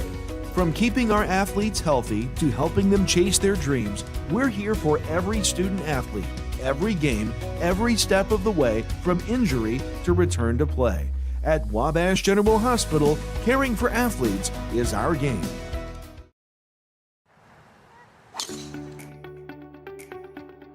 At First National Bank of Allendale, we know that winning starts with the right support on and off the playing field. That's why our local lenders make tailored, local decisions so you can score big on your goals. With branches across your community, we're here to help with everything from home loans to business growth. Because when it comes to your future, local lending is a true team effort. First National Bank of Allendale, local lenders, local decisions. Lease your new 2024 Hornet at Steve Faulkner Automotive before the end of the month. Now is your best deal. Lease the 2024 Hornet for 2 years, 10,000 miles per year for only $19.39 a month. See Steve Faulkner Auto for details today. Drive into fall with Steve Faulkner Automotive. Lease a new 2025 Jeep Wrangler for as low as $292 a month and a 2025 Ram 1500 with 1.9% financing for 72 months. Come in today or go to stevefaulknerautomotive.com. Are you in need of lab services but are concerned about the price? Check out the Wabash County Health Department's Lab Services, offering low-cost lab services by appointment only. A doctor's order is required with payment accepted by cash, check, or card. Price is subject to change at any time. The Wabash County Health Department, proud to offer affordable lab services to the community. Make an appointment today at 618-263-3873. They scored the first, 21 points of the game, and then it became a shootout down the stretch. A 6-yard run by Johnson after a muffed punt return by the Aces put the Maroons on the board with 1:24 to go. Then Mount Carmel would score on the next ensuing kickoff, a 79-yard return by Shane Metter. Made it 28-7, and then with 26 seconds left in the half, a 32-yard pass completion from Johnson to Noblet made it 28-13, and that's the way the score stands. I should point out that Robinson did recover an onside kick during the sequence there in the closing seconds. So it has been a wild ending to what looked to be potentially a runaway first half for Mount Carmel. Here's a look at the statistics. We've got Mount Carmel for a total of 225 yards, 176 of those on the ground, including a great night for Elliott Acree. 16 carries, 102 yards through the first half, and 3 touchdowns. River Dasher has 4 carries for 30. Eki Militoni, 7 carries for 40 yards. Red Andrews, a carry for 4, totaling our 176. River Dasher through the air is 5 of 6 for 49 yards.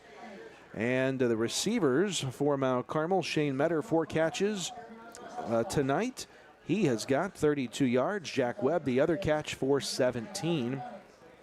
Mount Carmel, I want to correct myself here, 176 yards on the ground, 49 through the air. For Robinson, Reese Johnson has thrown 7 times, 1 of those for a touchdown, 1 of those was picked off. 4 catches in 4 completions in 7 attempts, 1 score, 1 touchdown for 99 yards through the air for the Maroons. The ground game has been non-existent for Robinson. Reese Johnson, 6 carries for -10 and a 6-yard touchdown run. Josh Krause a carry for 0 yards. Landon Bonnell 3 carries for -12. Miles Hardiman a carry for 1. They have carried the ball 3 times, actually 2 times for positive yards, 2 times for no gain, and -21 yards rushing for Robinson on 11 carries. That's the statistical summary in this one, as the Aces got off pretty good. 4-yard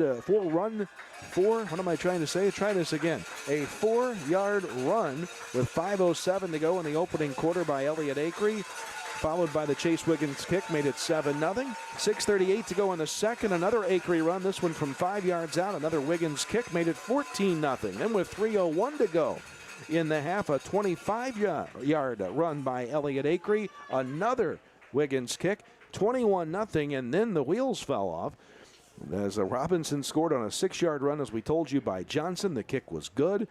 Then Metter, the 79-yard kickoff return with a Wiggins kick, made it 28-7 with 1:11 to go in the half. And then with 26 seconds to go, a 32-yard pass from Johnson to Noblet. The kick did fail. 28-13 is your score here at the break, partner. Boy, it's almost like you feel like you work at a restaurant and you have suddenly discovered the secret recipe for the competition, and you're going to steal all their business. Yeah, something like that. That's a good analogy. I like that. Because they have found our Achilles heel, at least what it's been, and apparently what it still is in week 3, week 2.5. Yeah. So now can we just hold them off, I guess? Yeah, and I tell you, let's check some scores here from around the league. An interesting one, to say the least, with Olney and Lawrenceville. Lawrenceville led 14-7 midway through the second quarter. Lawrenceville led Olney 14-7 midway through the second, but now it's 22-14 Tigers at the half in that one. Meanwhile, elsewhere in the LIC, Paris leading Marshall 16-14 at the half. Wow. And the other LIC game is tomorrow between Newton and Casey. But how about that? There's not a runaway game at halftime in the LIC. In the Diamond, Johnston City leads Edwards County 22-7. All these scores at halftime. Fairfield leading El Dorado 16-0. Flora on top of CZR 21-0. And those are the scores that I have from the Black Diamond. Wow. Well, we thought it might be that way this year in this conference. We're in just week 1 of conference games, and Luke Carmody, I think the Olney football coach, said it best to his followers this week. He goes, hey, we're just going to have to be ready every night. It's going to be a war. And that may just be turning out to be true. Of course, there's a second half to come in all these games. But, yeah, if you're an Aces fan, suddenly you're going, yeah, this doesn't feel anything like it did 20 minutes ago. Yeah, 3 minutes to go in the half. We had a 3-score lead. And now, all of a sudden, it's a 2-score game, and Robinson's going to have the football, and they seem to have found the kryptonite for what was an otherwise stellar Aces defensive performance. You know, in talking with the folks from Robinson, I think they believed that we really were able to get to the quarterback more early in the game before they had the chance to throw the ball. And then once they got the chance and the time to throw it, boy, did they exploit it. Yeah, and really, though, halftime could very well be a saving grace because we just collect our breath. It was starting to get away a little bit there in the second quarter. Luckily, we had a big enough lead. Now let's regroup. It's pretty obvious we're facing a passing team now. I don't know if they're going to even – I'm sure they want to establish a ground game, but they haven't done that all night, so I don't even know. I think you maybe just use your running game as a decoy and just throw, I guess. Yeah. But because what's the percentage of negative yards to positive yards on the ground? Oh, I mean, is it more negative than positive on the ground for them? Oh, they per play. I mean, oh my gosh, not just yards but plays. I mean, let's see, 0, -6, -2, -1, -7, +6, 0, -2, -4, -6, +1. 2 plays, positive yards out of all 11 carries, one of them for 6 yards. That's the biggest. So maybe the best thing we could hope for is that our line, which has been winning the war on defense, will put enough pressure on Johnson to force him out of to do crazy things because they're going to have to try to run the football at some point.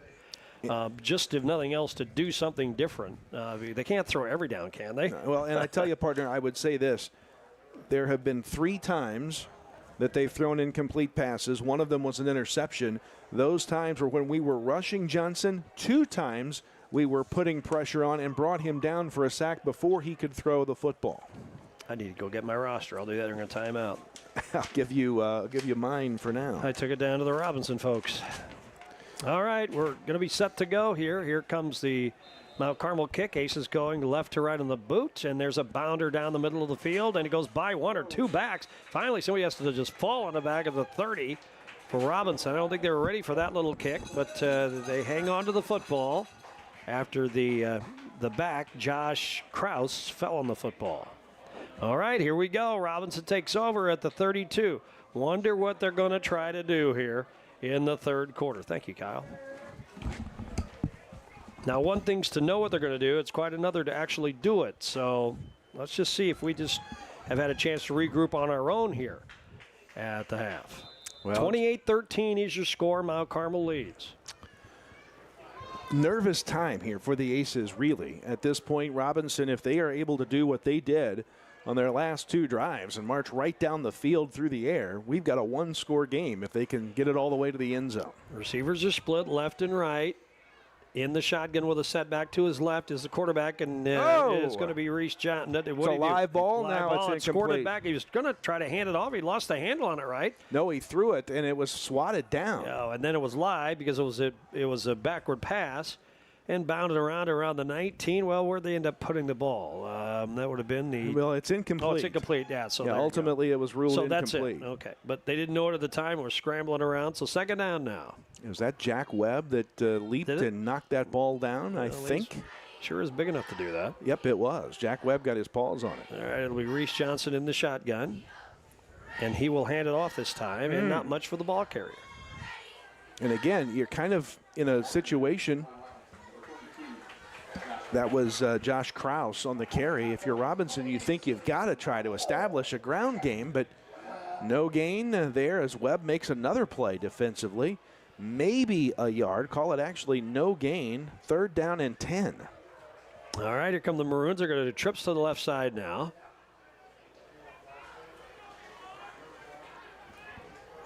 And also a receiver and a wing to the left side. Here's Johnson with a setback. He's back out of the shotgun. Wants to throw, and does. Incomplete. Over the middle.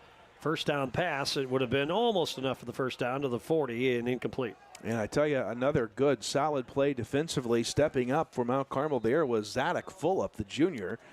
A well-timed hit on the play. Knocks that one away, incomplete, and now it's 4th down, and the Maroons will punt. All right, the Aces will get it back. We've had a chance now to recover, recoup, and get psyched up again. We have moved the ball on the night as a rule, so let's see if we can get her going and put some distance between us and the visitors on the scoreboard.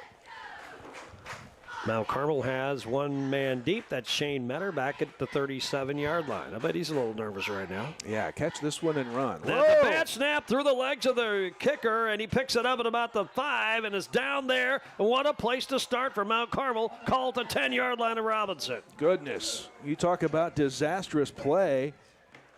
Is that 22 that's back there? Dylan Sutphin, who was going to try to kick the ball, and it just didn't get there. It didn't get to him, and so it'll be a 1st and goal for the Aces back at the 10-yard line. Yeah, wow. The nose of the football is just over the 10, so it's 1st and goal. Let's see if the Aces can get a quick score here. They go left to right, and Mount Carmel will send receivers both ways. Metter off to the left.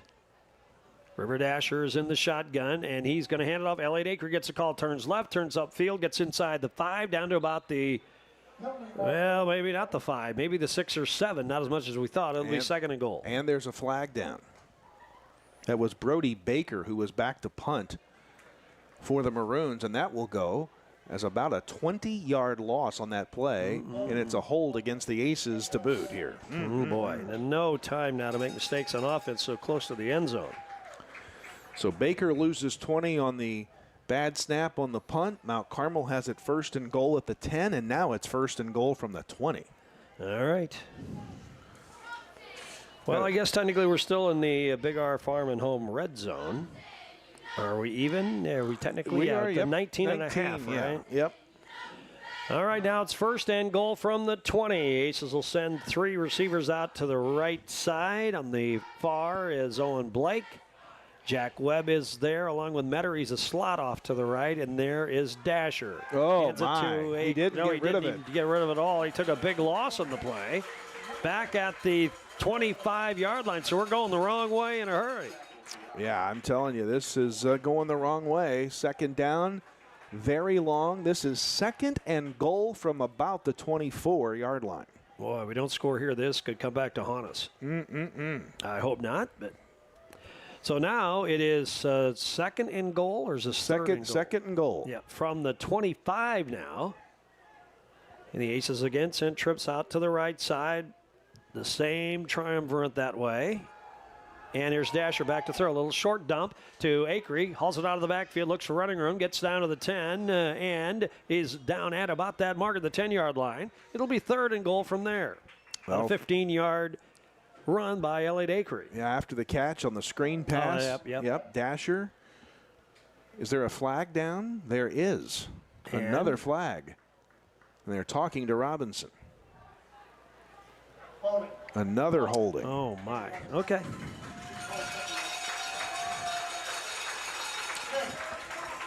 Shooting ourselves in the foot.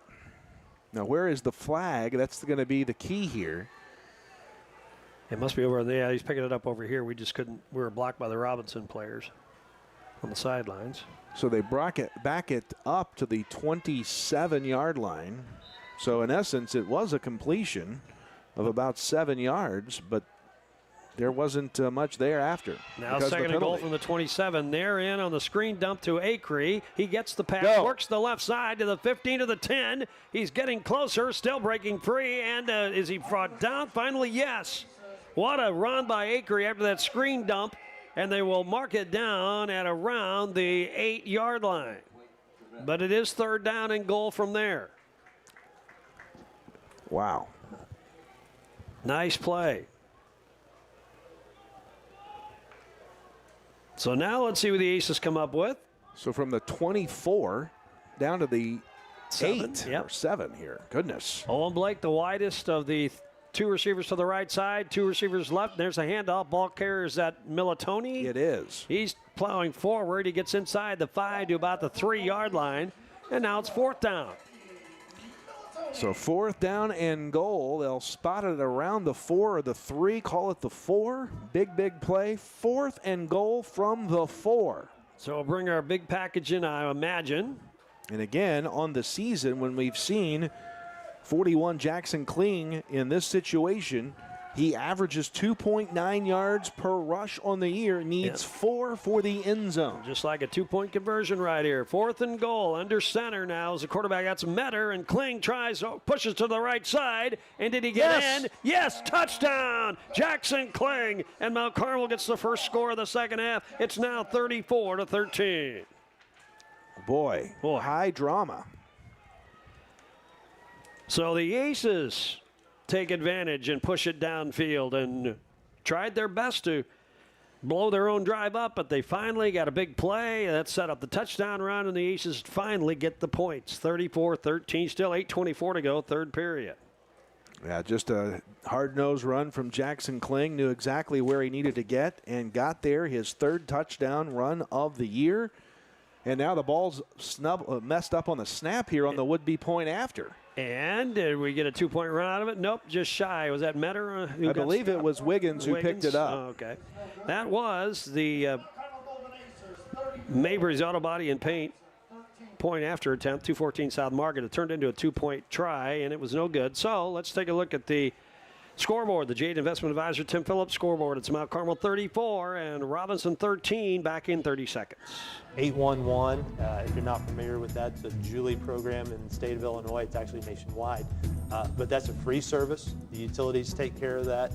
Customer wanting to dig or plant flowers or fence posts or something like that, call that service. Give us 2 business days. That's the law, 2 business days notice. We'll come out and we'll locate all the underground utilities in your area and make sure that you know where you're able to dig and you can dig safely, and we're protected and you're protected that way.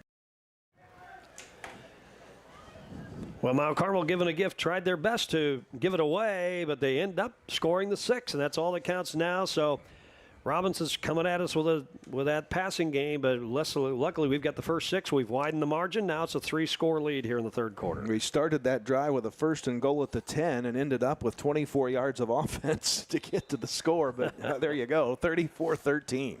Now here's the kick. Uh-oh. It's another number just over the 50. It's recovered by the Maroons. So if we were, I don't know what we were trying to do there. We're just trying to get a little punch it over the middle and let an up back handle it. But it almost, it did go 10 yards anyway. Yeah, and it kind of looked pretty good. I mean, it bounded high right as you'd want it to. Kellen Poole, a junior, they're able to haul it in at the Maroon 48-yard line. I think maybe, did we get a little irritated with the onside kick by Robinson there towards the end of the half, and now we've come out with a couple here. So Robinson sets it down from their own 48-yard line. Good position start-wise. Receivers are 2-by-2, and Johnson. They moved. Oh, yep. I think. The official brought the play to a halt as he took the snap in the shotgun. Scott, I forgot to mention the last time defensively we were out, one of the keys was stopping the Maroons, another 3 and out. A quick stop by Quick Stop Tire and Lube. Call 263-3786.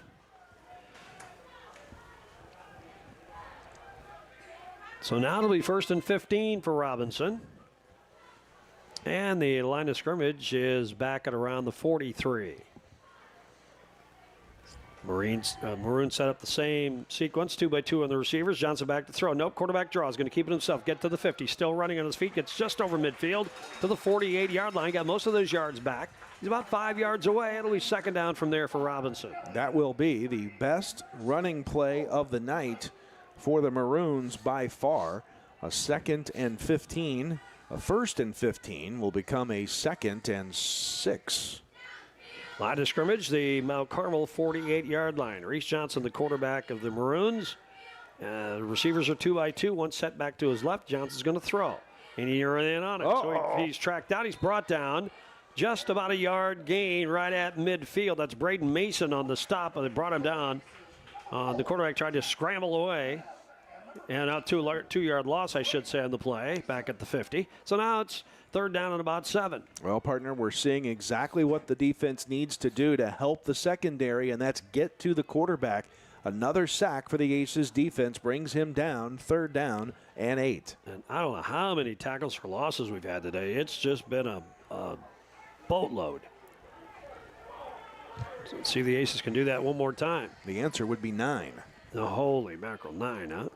All right, here's a jet sweep coming out here to the left side. Miles Hardeman, nice cut inside, and he gets the 1st down to the Aces 41-yard line. What a run by Hardeman, who looks like he's shaken up a little bit, still on the ground, hasn't gotten up yet. Great run on the jet sweep to the left side. Partner, that may have been a double handoff. I want to go back and take a look at it again. That play started, I believe, running to the far side of the field, now then coming back to the near side. Was Hardeman? Hardeman up to the 41, and he, I think, has a cramp down there on the sidelines. He's up now. He's walking off under his own power now. May take a breather to get to the bench for a minute, but Robinson's drive continues. They're down to the Mount Carmel 41-yard line. We have 6:59 to go in the 3rd period. Aces lead 34-13. Don't forget, we're on the road at Newton next week. We're back here in 2 weeks for homecoming and the Paris Tigers call. No, it was a fake to the far side, and then countering back to this near side was Hardeman. So one handoff on the play for the 1st down. All right, double wing set. One wing to the right side, 2 receivers to the right in the shotgun. Johnson, he's going to hand it off, and that's the ball carrier we've seen already in this game, number 39. That's Landon Bunnell, and he took a loss on the play. Yeah, he didn't get far down the field, and that was Jack Webb, I do believe. And he'll check out, a little shaken up on the play. Another TFL for the Aces. That one, a loss of 3 yards, 2nd and 13. Line of scrimmage now, the 44-yard line. Robinson has a slot and a wide out to the left, a wide out to the right. And now they've got an H-back blocker in there and a handoff. Nope, the quarterback Johnson's going to keep it himself. Plows left side, gets down across the 45, across the 40, call it the 38-yard line. Still a little bit ways to go. It'll be third and a challenge for Robinson, third and about 5. Yeah, so at 2nd and 13, the third now and more than 7. Yeah. So about an 8-yard gain or so there, though, for Johnson. Well, they're down by 21 points here at that part of the field. It's 2-down territory from here. Slot in the wide out left side. 2 receivers to the right as well. Johnson wants to throw. He's going to pump it. No, he got it away. The pass is incomplete downfield. Metter was the defensive back from Mount Carmel as close as anybody to that ball. 4th down now. Well, and I think Johnson sensed pressure and kind of hurried that throw up. I'm not sure if the receiver went another way from what Johnson was thinking he was going to do, but it just did not go the way that the Maroons drew it up. And now 4th down. I mean, you surely go for it here, don't you? Yeah, I would think so. And that's one thing we talked about here at halftime. So we're winning the battles up front. Can we put pressure on the quarterback and it worked there? And here comes Johnson. Play clock's at 5. They got to hurry. And they're going to spend a timeout. Yep. Well, I think they are. Yes, they do. They called the timeout. That's one they didn't want to use. But use it they did. And we've got 5:37 to go in the third period. The Jade Investment Advisor Tim Phillips scoreboard reads Mount Carmel 34, Robinson 13. We're back in 30 seconds. Meet the dentists at Comprehensive Dental Care of Mount Carmel. My name is Alexis Johnson. I'm from Brookston, Indiana, and I'm in the Physical Therapy Assistant Program at Wabash Valley College. Some of the hands-on activities we have in the Physical Therapy Assistant Program is we work on each other, getting that practice in the school setting, and then we also go to clinicals. We go out and work on actual patients with actual employees and just getting hands-on with your patients. After graduating, I plan on going back to my community, working in a hospital setting, maybe a nursing home, and just helping those people around me. 75 years since the Mount Carmel football team began the season 0-3. And Mount Carmel took immediate control of this game, or so we thought. Then things really started to change in a wild sequence in the second quarter. They got within 15 points at halftime. Mount Carmel has extended it now. And Robinson continues to struggle on the ground when they make any progress. It's been through the air. Now they have it 4th down and long from the Mount Carmel 38-yard line. 4 receivers out. Johnson wants to throw. Nope, he tries to step out. He's going to run, and he's tragged from behind. On the stop from Mount Carmel is Jack Webb, and he gets a flag. Ugh. I think it's Jack Webb. Well, you can't react. No. And I've seen us react a few times tonight, making big plays. And there was at least a discussion with the official. I am looking for yellow on the field. Now I see it. It, I believe, is after the play was over, so I think we should still get the ball here.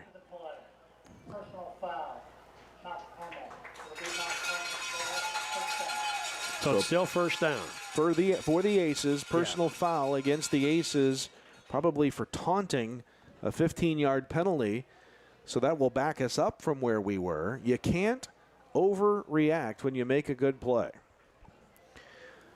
So coming out of that Country Financial Agent Tia Morgan timeout, Robinson looked like they wanted to throw the football at first. Maybe it was the draw set up on design. Reese Johnson gets a yard, and then the Aces get a flag, I believe, for taunting. And now that 15-yard penalty takes us from where we would have been around the 37 back to the 22. So a 15-yard walk-off. Aces start much deeper at their end of the field, but they've survived another possession. They still have a big lead, and now they have the football a chance to add to that. The Aces are splitting receivers, 2 to the left, 1 to the right. High snap to Dasher, gives the pitch, and that's Militoni getting to the edge. Left side still running, 35, 40, 45. Finally pushed well out of bounds. I guess they'll mark him. Let's see where they mark him back to. 47-yard line or so. It's still a huge chunk, and a 1st down. Another 1st and 10 Pins Bowling Center 1st down. A 25-yard run from the 22 up to the 47-yard line. Militoni's biggest run of the night. He's got 68 yards now on 9 carries and pulls the Aces over 200 on the ground for the game. All right, so now Webb and Owen Blake go wide right. Aces have a wing to the left side. Quarterback, a little bit of a high snap. Almost got picked off in the exchange. The pitch to Militoni, but he did corral the football. Drive to the right side. Get knocked around a little bit. They'll mark him to about the 47 of Robinson. About a 7-yard gain for Militoni, but you're right, Scott. The high snap really kind of set that play's timing off, and the defense about jumped the pitch. Militoni able to get it 7 yards downfield. Second down, maybe a 6-yard gain there, 2nd and 4. And that would have been a pick six, no doubt about it. All right, second down. Here's Dasher handing off, trying to wriggle his way out of the backfield and through, and running into traffic short of the marker. On the carry, is that Metter? Nope, it's Militoni again to the 45-yard line. It's 2nd down and 2. I think it'll be third down. And 2. Just changed the box. Yep, 3rd down and 2. It's you got to get it yards here for the Aces. Militoni stays as the principal back in the backfield here for Mount Carmel on this play. And we're inside the 4-minute mark now in the third quarter. Aces stack it up to the left side, wing to the left side, and now there's Militoni kicking it outside. Now tries to cut it up and gets the first down on a little push inside to the 42-yard line. Needed 2, got 3, moved the chains. First and 10 Pins Bowling Center first down. Into Maroon territory are the Aces up at the 42-yard line. All right, let's see what the Aces do here now. They continue to march down the field.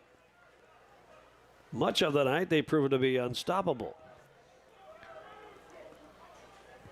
Aces have a wing and a wide out to the left side, and now Elliott Acree runs that way, now turns it up, and still running inside the 45 and 35 to the 34. First down, right? Nope. Short. Close. About 7 on that, 2nd down. Acree's first carry since we had a player down, looks like a cramp. The first carry for Acree since the 25-yard touchdown run with 3:01 to go back in the second quarter. So now at 3:14 to go in the third, almost really an entire quarter since Acree last touched the football. A 7-yard gain on his 17th touch of the night. 109 yards on the ground for Elliott Acree, leading the way for the Aces. And let's see who's down on the turf. Still working on that cramp. Let's check the scoreboard around the area. We can tell you that Red Hill leads Cesar. That was the most interesting score that we had at halftime. It was 6-2. Cesar on top of Red Hill. It is now 14-6. Red Hill leading that game. Marshall leading Paris in the third quarter. How about those Lions? 22-16. Fairfield leads El Dorado 24-6. Johnston City on the top of Edwards County in the fourth. 34-14. Fairfield, or Flora, leading Christopher 35-0 in the third. That was Elliott Acree, who hobbled off the field under his own power, though. So now the Aces have it 2nd down and short. And there is the quarterback Dasher running left, and he's got enough for the first down, and then some inside the 30 down to about the 28. Boy, they never brought him down, and finally, whistling the play, Dasher takes it from the 34, hard-nosed run of 5 yards for the first down. Yeah, we saw that early tonight. River Dasher looked so much more determined, and I think Militoni's the one who kind of impressed me with just the way he looked in his runs. He just looked more powerful tonight. So a lot of these kids have they've decided to change the way the trajectory of the season is heading in the early season and get going, and they've done it a little bit tonight. Dasher on the keeper there. And goes into the stack in the middle. And let's see if they give him a little progress. Not much. Maybe a yard. 2nd down and 9. Line of scrimmage is the Robinson 28. And we're down to 2:25 to go in the third period. 10 tackles for loss by the Aces tonight. Another cramp for Mount Carmel. And you look at TFL's tackles for losses by the Maroons. Few and far between. 1, 2. That's it. 2 tackles for loss. And considering 29, 32, 39. We've carried it 39 times and only twice have been brought down behind the line of scrimmage, whereas Robinson has carried it 19 times and 10 times have been tackled behind the line. Wow. And is that Elliott again? No. Nope, It's River Dasher now. So he'll have to come out for a play, won't he? Well, I think so. He's going to hobble to the sidelines. Yep. So I guess Shane Metter in, maybe? Maybe the first QB. time we see him take a snap all year, if I'm correct on that. Well, let's see. It looks like it's going to be Metter anyway. So it'll be second down. Line of scrimmage is the Robinson 28-yard line. It is Metter at QB. So Metter steps in for Dasher. Looks like he'll be back. He's got Militoni to his right. Receivers both ways, split, and there will be the handoff to Militoni. Slides left, makes progress, gets to about the 25-yard line, if that far. But, yeah, I think that's where they're going to mark him, and we'll call it third down and about 6. 3-yard gain or so for Militoni, and still, I believe it's Metter out there. Haven't seen Dasher come back into the field of play after the cramp, as they will give him some extra minutes with Metter still the QB. And remember, Acree isn't back in. He cramped up too. So big third down here. And here is Metter in the shotgun. And high snap. And now he shuffles away, keeps it himself. Breaks free again. Tries to get to the marker, and he might have made it. Let's see. He's at the 20-yard line. I'm not sure he's made it, but it'll be fourth down. And about one. A little bit further back than we thought they marked him. Nice run by Metter, though. Fourth down and a long one for the Aces. And I'm not sure that was the play that we wanted to run there, because I think the high snap threw Metter off, and he decided to take off and nearly got there himself. 4th and 2, big play for both these teams. Now they go to the stack up eye. Mason is the up back, but the tailback gets the call. More than enough. Yeah, an easy first down run. Kling on the carry. Huh? Of course, the heavy package comes in. Right to the 20, back in the Big R Farm and Home red zone. Go the Aces, actually inside of that mark, up to the 18. 1st and 10 from there. And we're down to 45 seconds to go in the third period. And the Aces are still in control of this thing. Now the Aces send trips to the right side. Metter's the inside man, then Webb. It's Owen Blake on the outside. And back at quarterback is Dasher.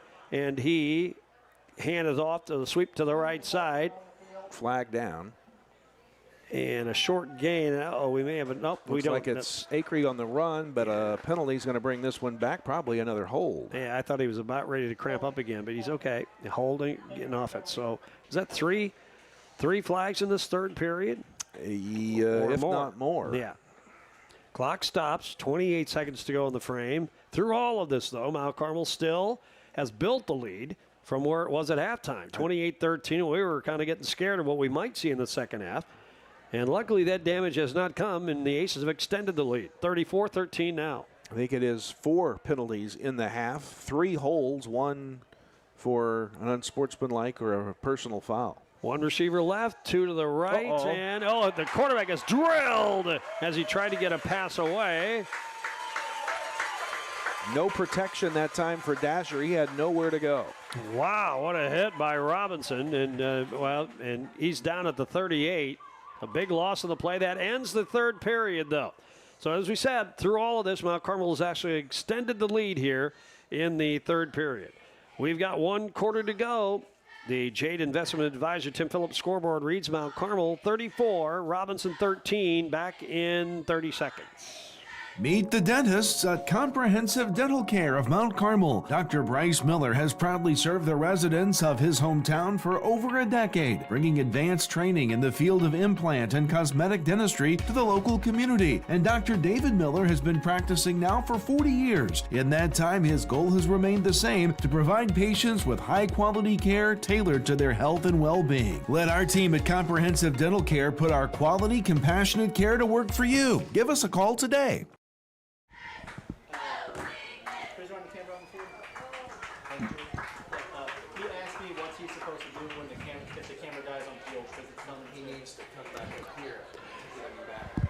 Along with Kyle Peach, I'm Scott Allen. We are here at Riverview Stadium. 3 quarters in the books. Mount Carmel has extended its lead. They outscored the Maroons 6-0 in the third period when we weren't sure that was going to be what happened. So we're glad the results have worked out the way it is. Still a dogfight. Aces have a 21-point lead now heading to the fourth. So Robinson's got to start thinking about desperation mode, see if they can recapture that glory they had during that stretch in the second period when they suddenly changed the tenor of the game. Well, how about this? Starting the fourth quarter, the Maroons have pushed the Aces back. An 11-yard sack on Dasher, preceded by a 10-yard holding penalty. 2nd and 31 for the Aces. Yeah, Mount Carmel has to go down inside the 10. And now, quarterback throws. Dasher's almost tipped away and intercepted. I think it deflected off a couple of bodies intended for Metter, but luckily it went incomplete. That may be the first bad pass that River Dasher has thrown tonight. It just did not reach his intended target. It nearly and probably should have been picked off by the Maroon defense. Instead, it drops incomplete. Only 2 incomplete passes in 9 attempts for Dasher tonight and 73 yards. Got away with one there, and now 3rd and forever here for the Aces. 3rd and 31 to go for Mount Carmel from the 38. The Aces send 3 receivers off to the left side. Dasher in the game. Timeout Aces. Mount Carmel. All right, they're going to talk it over a little bit, so we'll take a break as well. So as we begin the fourth quarter, timeout's brought to you by Country Financial Agent Tia Morgan. Mount Carmel, your leader over Robinson, 34-13, back in 30 seconds. This is no ordinary cup. This Scooter's coffee cup was served with a genuine so good to see you again smile. This cup has a little boost of energy just for you. This cup came with extra whip for good luck. We lost! You'll get them next time. This Scooter's coffee cup was made by your favorite barista for her favorite customer. So go ahead, scoot on around. Amazing people, amazing drinks, amazingly fast. Scoot on around. Along with Kyle Peach, I'm Scott Allen. Early fourth quarter, Mount Carmel still leads by 21 points. And while we finish up the timeout, how about Kevin McGinnis? A great job at WSJD. You got a big crew for News Channel 15 too, huh? They are all doing a good job, and there's not going to be enough time to go through them all. But they're doing a great job here tonight. We did it earlier, so I'll get them again before the game's over. But 3rd and 31 out of the timeout here. Aces will operate from the Robinson, the 33-yard line. And there's the snap, and Dasher's going to go down and almost lost the ball. He was down probably anyway by the time he lost it. That's a quarterback sack, and that will create 4th down, and now we're back at the 48-yard line. And another injured Ace. Yep, laying right there in the middle of the field. They will eventually, I think, mark this ball at around the 45-yard. Well, they're still walking. Yeah. So it'll be the 48. That's a 10-yard loss. So we lost 21 yards on sacks in that series so and a 10-yard penalty. So like 4th and 41 you or got something it. like that? I think we'll punt here, don't you? Is that Elliott again? Nope. Nope. That's Braden Mason. Yeah, Braden Mason. Who's in charge of the bananas down there? Well, it is a warm night. It is. The warmest night we've had all year. Yeah. And what was it, 83 or 84 still at halftime? It was 91 on the trip up, I noticed, for me. We're going the wrong direction. I think we sure are. I thought we were moving from summer to fall, and apparently we're moving from winter to summer or spring to summer or something. I hope we have a good, long, extended fall. That'd be nice. No winter at all would be perfect. Well, they'd even be better. Yes. And, of course, they're saying we might have a rough winter, but they say that every year. Well, one of these years they'll be right if we just live long. Last year wasn't very good, I'll tell you that. 4th and 41, and for the first time tonight, we'll punt. Last time we turned it over on downs when we didn't convert, and now we'll punt it away. The Robinson return man only back at his 15. And low snap, but it's still measurable and handy enough to handle, and it's going to bound around, and finally they're going to touch it at around the 26-yard line. And that's where Robinson will take over. Well, the second half hasn't gone the way Robinson thought it would, the way the first half ended with the Maroons on a surge. But now they find themselves down by 3 scores at 11:21 to go. Now, we saw how fast they could put points on the board in the second quarter. But can they recapture that little glory? That was a 24-yard punt with no return. And, partner, to put that in perspective, we needed about 24 more yards to get a first down from where the punt landed. That's how badly the wrong way we were moving on that drive. Yeah. Robinson goes from left to right. Don't forget, fans, we're in Newton next week, 7 o'clock kickoff. The 1-hour pregame show begins at 6 o'clock right here. All right, the Maroon split receivers and man in motion. And now here's the snap to Johnson in the shotgun. Rolls left, wants to throw, does fling it out. It's picked off by Dasher. Another interception from the 30, and down. He's going to get all the way to the end zone. Militoni. A pick six for Militoni. And Mount Carmel now leads 40-13. How about that? Stepping in front. Militoni, well-timed play. Underthrown ball, and off to the races he went. How many yards was that? I'm going to tell you in just a moment. Okay. Oh, he's going to get the official replay. Looks here. like about 24. Well, no, we'll have to wait and see where the pass went. It started at the 24-yard line, and we'll see where the pass was thrown to. But here comes the Mabry Auto Body and Paint point after. 11-11 to go in the game in the first minute of the fourth quarter. A pick six by Militoni. And now the Aces have their biggest lead of the night, 27 points. 31 yards on the pick six. And here's the kick by Wiggins. Right through the uprights. It's good. So now a little more breathing room on the board, huh? What do you say about that? The Jade Investment Advisor Tim Phillips scoreboard says Mount Carmel 41 and Robinson 13. Back with a kick in 30.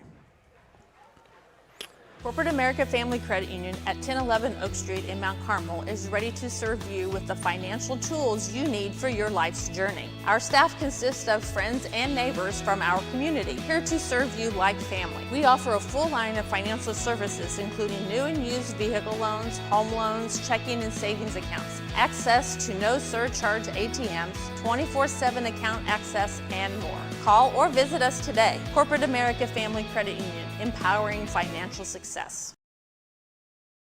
Well, a big break for Mount Carmel. A pick six by Militoni. We've had a kickoff return and a pick six. So good job by defense and special teams for the Aces tonight, producing two of the scores of now what is a 28-point lead by the home team. Looks like the 1950 being the last time 0-3 is going to be pretty safe at this point. Yep. It'll have to wait for later in history. Hopefully a lot later. Maybe it won't be for 50 more years. Let's hope not. And I probably will not be here for that one, by the way. I don't plan to. You little faith. The Aces will be kicking from right to left. It'll be Chase Wiggins on the delivery, and he bounds it. Wow. Booms that one down there and into the end zone. Was it a touchback? Just did get there. A touchback for Wiggins.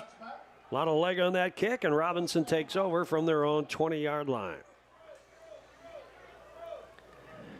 Well, Mount Carmel looks to be a winner for the first time this year.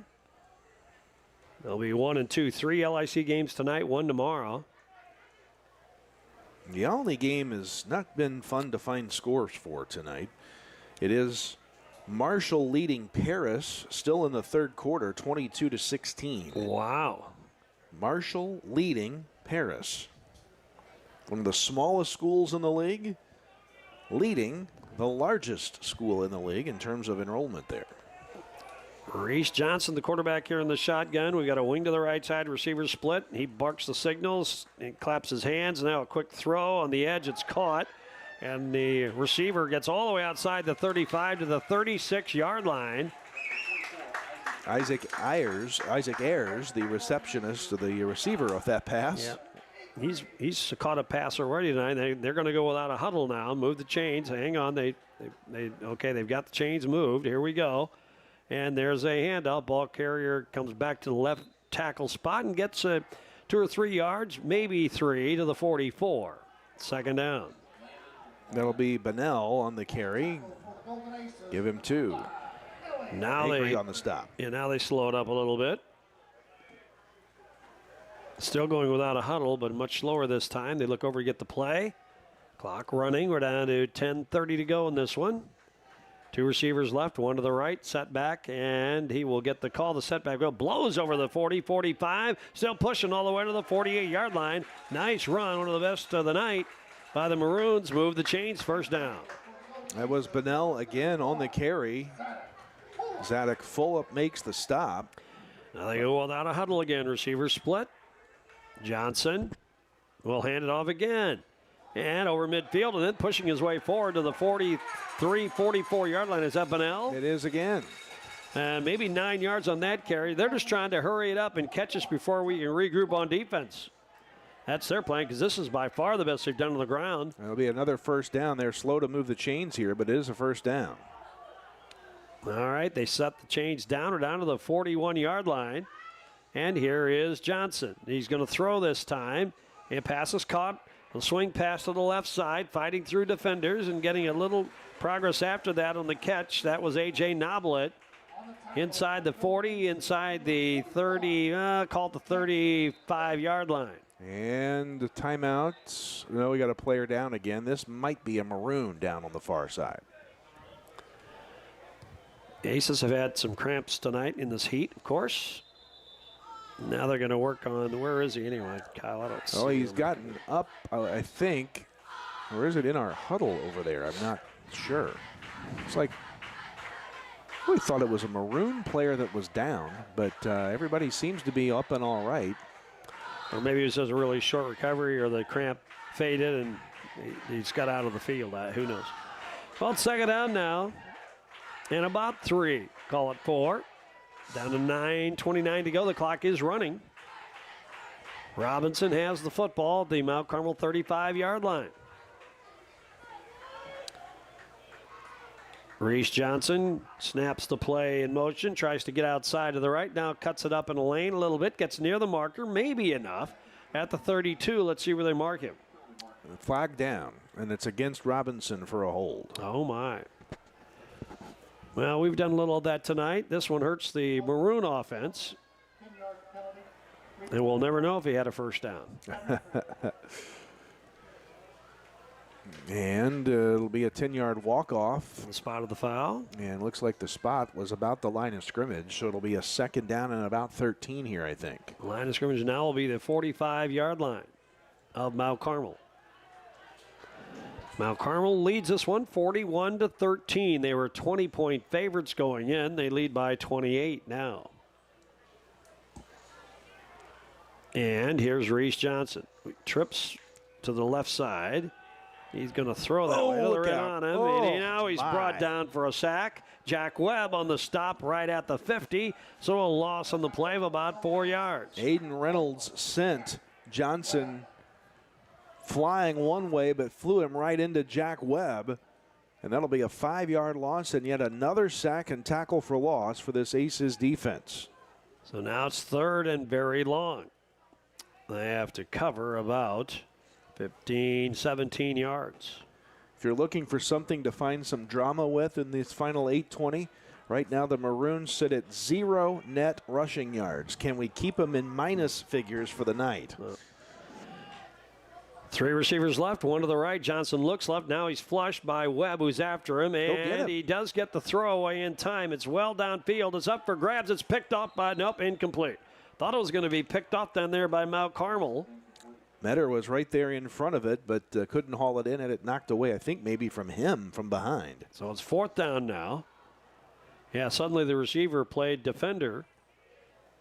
And if you're Robinson here, I think you got to go for it, don't you? Oh, yeah, at this point. Yep, we're down to 8 minutes exactly to go in this game. Don't forget, we'll visit with Aces coach Michael Brewer after the game.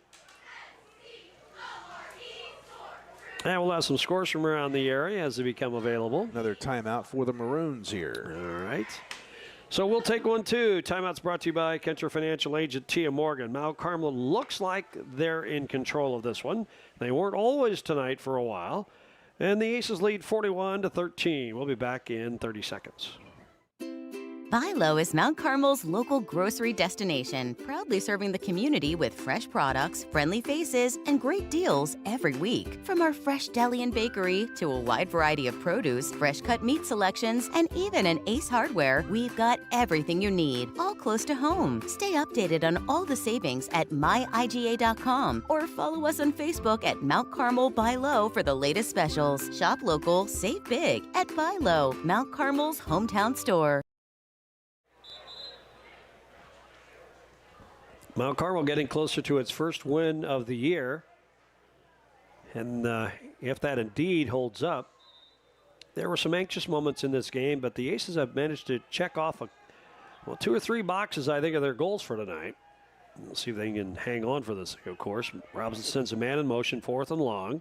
And Johnson's back. He's got to put it up long. They're in on him, and he's brought down for another loss on the play, and that'll be a change of downs. I'm telling you, that is Jackson Kling stopping in there and knocked the ball loose. It was actually recovered by the lineman, by Blake Trevette. So not going the right way there for the Maroons. Mount Carmel takes over on downs. Yeah, the Aces have definitely won the battle up front tonight.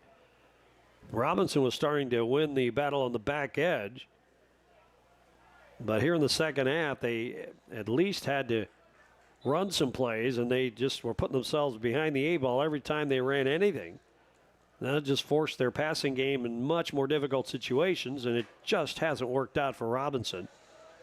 They had a glimmer of hope for a little bit in the second quarter. Now the Aces take over. Would like to salt this one away or get most of the time off the clock. Line of scrimmage, the Robinson 49. And ball carriers at Acree. Yes, he looks like he slides off left tackle for 1. Elliott Acree's had a lot of carries tonight, by far his busiest night of the year. They call it no gain, 2nd and 10. That was number 18, and another cramp here for the Aces. And we'll wait word on that. By the way, that last play where Kling got the stop and knocked the ball away, and it was recovered by the lineman, was a play for 1 yard lost. So Robinson a net -1 rushing tonight. There's Doc Fulop out there to attend to the, is that Dasher? I see an 8. I can't tell if there's a second digit or not. Cramp is fixed. It's 68. It is, 68, yep. Xander Warnkin, the sophomore, shaken up. He's a starter on the Aces. Now, we've had 4 or 5 little cramps tonight, but it is a very warm night, too. 28-23, Marshall leading Paris in the 4th quarter as that game progresses. How about that? Would that be something to see Marshall go 3-0? Newton and Casey tomorrow. That could be an interesting ball game, too. Yeah. Marshall's already 2-0 for the first time in 7 years. Maybe the Lions are this year's Cinderella story. Oh, high snap gets away from Dasher. He goes all the way back to pick it up. And then he's drilled. Now the ball's loose again and recovered by Robinson. So Dasher managed to grab the football at about the 40, but he was still in motion. Robinson came up and knocked the ball loose again and recovered it at the 38 of Mount Carmel, so they'll take over. Wow. That just went the wrong way in a hurry. And we've got a player down again. That's Dasher cramping again. Yeah. And it goes for a 20-yard loss on the play. Maybe 21, maybe more than that. They're still setting it down at the 33. So a 23-yard loss on the play on the fumble recovered by the Maroons. The clock stops. We've got 7:31 to go in this one. So don't forget, our next home game is in 2 weeks. It'll be homecoming night, and the Paris Tigers call. 7 o'clock for the kick. That will be our 3rd home game of the year. So Robinson's ready to go. They have the football inside the Aces 30 at the 27 or 28-yard line. Reese Johnson barks from the shotgun. Empty backfield, going to keep it himself. Slid off one would-be tackle for a loss, and then he does gain, I think, something out of that, maybe a yard or 2. Give him 1, and we're back to a net 0 on the rush for Robinson. Remember that night back in the 90s at Metropolis? 1995. We were trying to chase down that state and national record for fewest yards. And by every play, we were counting the yards, and Massac County was good that year. They eventually had enough yardage to take us out of range of the record, but that was quite a year, too, wasn't it? Mm-hmm. Now, the throw from Johnson is complete over on the right side. And that was Miles Hardiman on the catch to around the 21-yard line. 2nd down and, I'll call it the 23-yard line. Third down and about 5. Here's Johnson again with the receivers split. Hardeman out to the right side. Wants to throw, and he does. The pass is caught. I don't think so. I think he dropped incomplete. it. Yep, down the sidelines over here at around the 20. So now it'll be 4th down. Clock stops, and now we're at 6:24 to go. Kind of a slow to the snail pace here. Olney has finally awakened Lawrenceville. Awakened in Lawrenceville. It's 50-13 Olney into the third quarter. Well, that didn't take long. What's it happened to? Oh, my gosh. Thanks to Kevin Madden for passing that score along. So the Paris-Marshall game's the biggest one of interest right now, isn't it? It is indeed.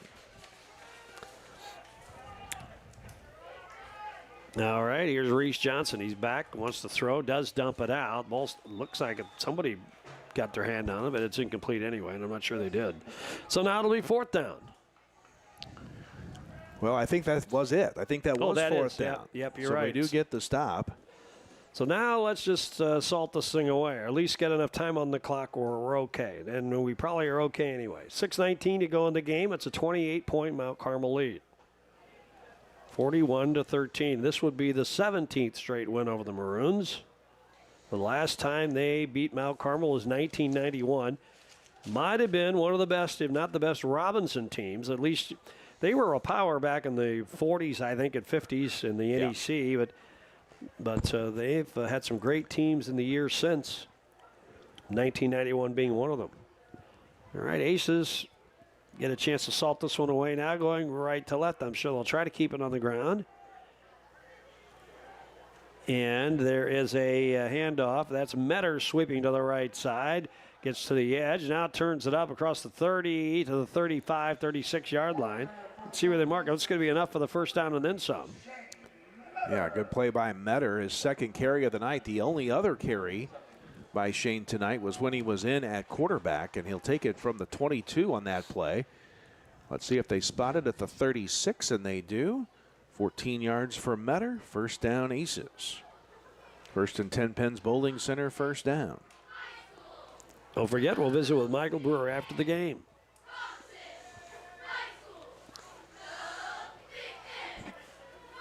Aces send one receiver out to the left side.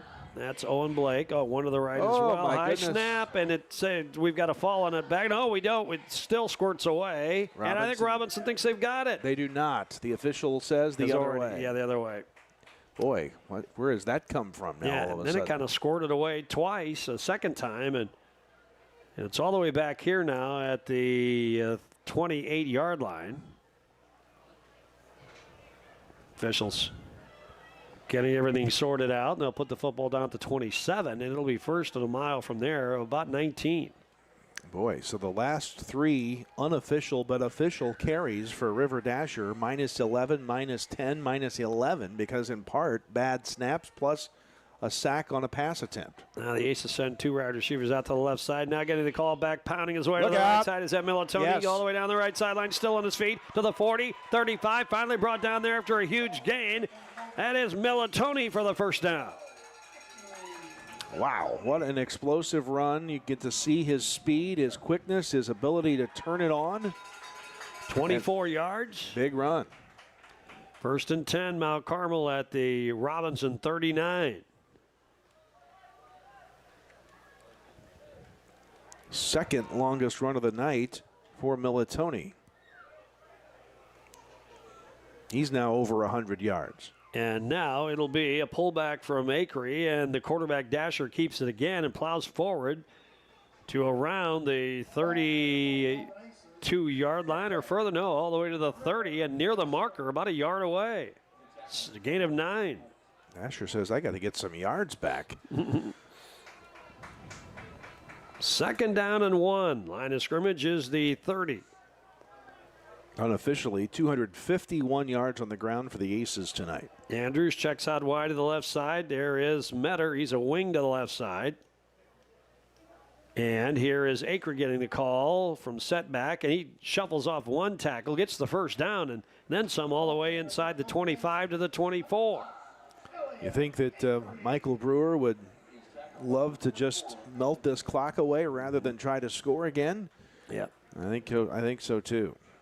Acree gets the call there, needed the first down to move the chains. Gets it to the 25, clock rolls, 3:36 and counting remaining. So we're just about done with this one, and Mount Carmel will be 1-2 on the year, but 1-0 in the LIC. That's the most important thing, obviously, at this point. Now Kling shovels to the left side from H-back right to left, and Acree gets the call from tailback and shakes away off one guy, slides off, and gets a few more yards inside the 20 to around the 19-yard line. Back in the Big R Farm and Home red zone go the Aces right to the 20-yard line. Is there a flag down there? There is. It's a hold on the Aces, so hold off on the red zone. It's going to go backfield. Still a few too many mistakes on that by Mount Carmel. I'm sure Michael Brewer will address that, but we made progress tonight through it all. 3:14 left in the game, and they now set the football at the Robinson 31-yard line. So 1st and 16. Acree does get credit for 4 yards on the run, and then the hold sets it back 10 from there. Here's Dasher, gets the snap, hands it Militoni.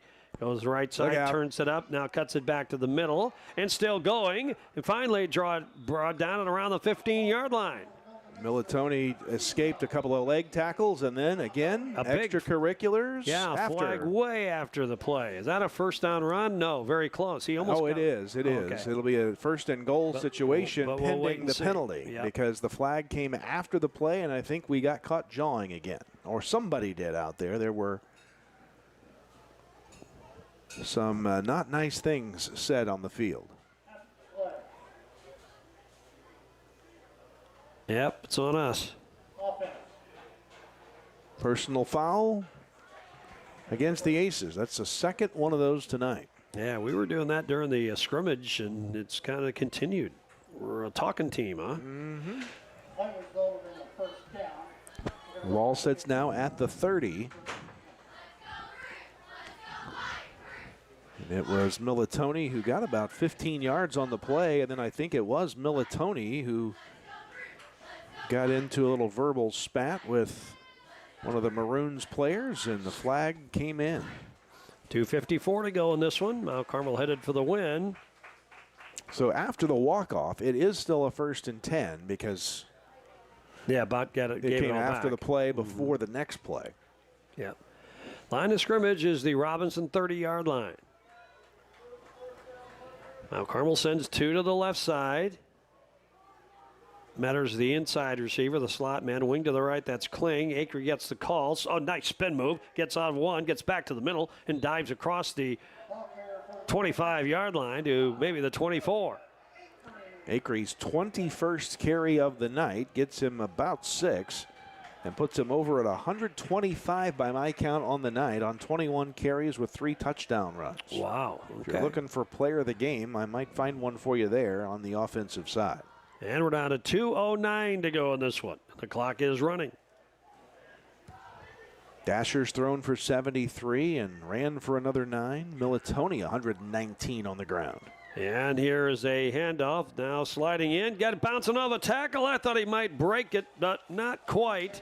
All the way down to the 15, 13, 12-yard line. Paul Ray Garrett. Nice run. Getting the run.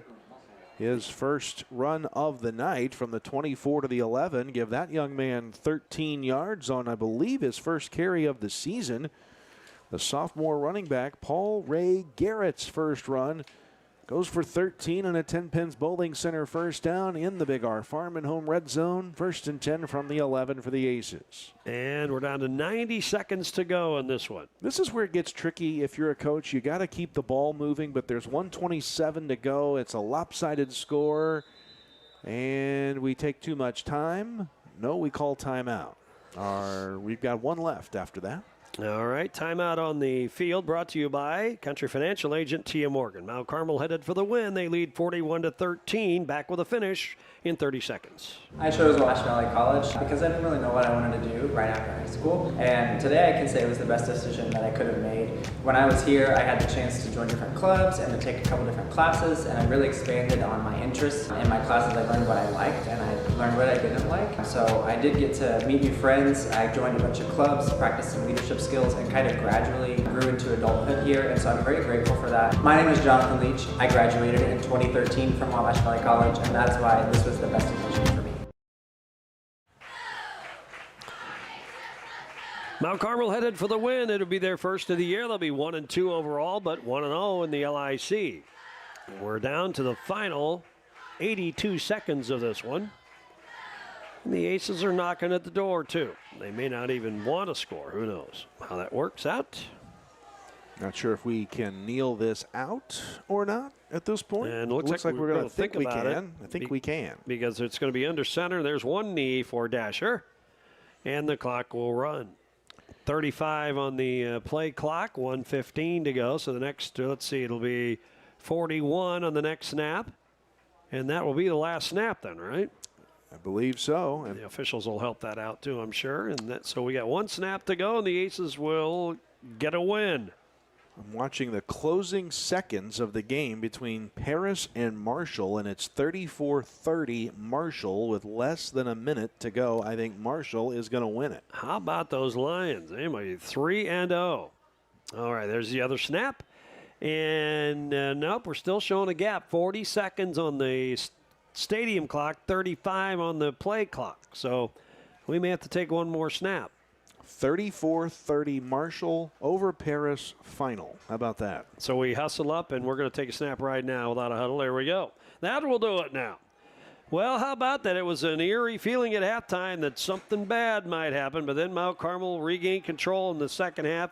Still some crazy events here and there, but they led 28-13 at halftime, and they win it 41-13, holding the Maroons scoreless in the second half, and an outstanding job on defense by the front line, especially for Mount Carmel. So the Aces win it. They'll be 1-2. There's the horn, the final score tonight. The Jade Investment Advisor, Tim Phillips scoreboard says Mount Carmel 41 and Robinson 13. We're back with the totals and highlights and a visit with the Mount Carmel head coach in 2 minutes. Introducing the Student Plus account from First National Bank, a free checking account designed for students and parents alike. With Student Plus, parents stay in control with real-time alerts and spending limits, while students learn to manage money safely and independently. Instant transfers, lost card protection, and customizable features make banking simple for the whole family. Getting started is easy. Just visit any First National Bank of Allendale branch with your student, set up mobile banking, and choose the features that work best for you. Student Plus accounts with First National Bank. Parents choose the controls, students learn responsibility. Hi, I'm Tony. I graduated Wabash Valley College at Mount Carmel, and it was the best decision ever. It gave me the opportunity to go on the air almost immediately. Within about a week of starting the broadcasting program at Wabash Valley College, I was a DJ on 89.1 WVJC, and that on-air experience was invaluable to my future career and hiring potential.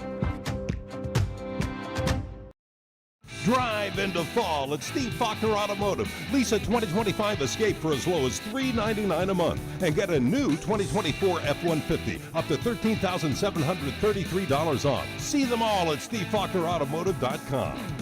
Lease your new 2024 Hornet at Steve Faulkner Automotive before the end of the month. Now is your best deal. Lease the 2024 Hornet for 2 years, 10,000 miles per year for only $19.39 a month. See Steve Faulkner Auto for details today. As a faculty member, Wabash Valley College was the best decision ever. I've always been excited to return back to Wabash Valley as an employee to inspire students the way I was inspired when I went to school here.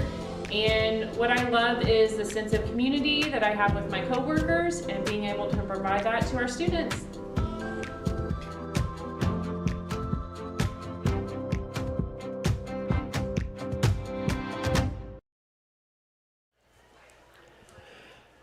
The Aces won it tonight here at home. The LIC home opener for Mount Carmel. The final, Mount Carmel 41, Robinson 13. The game didn't start out at all like it finished. Mount Carmel was in utter control for a long time, and then suddenly the game's tenor changed on a dime on a muff punt that led to a crazy latter half of the second quarter. But Mount Carmel regained the edge in the second half and won it. They're now 1-2 on the year, 1-0 in the LIC. Robinson falls to 1-2.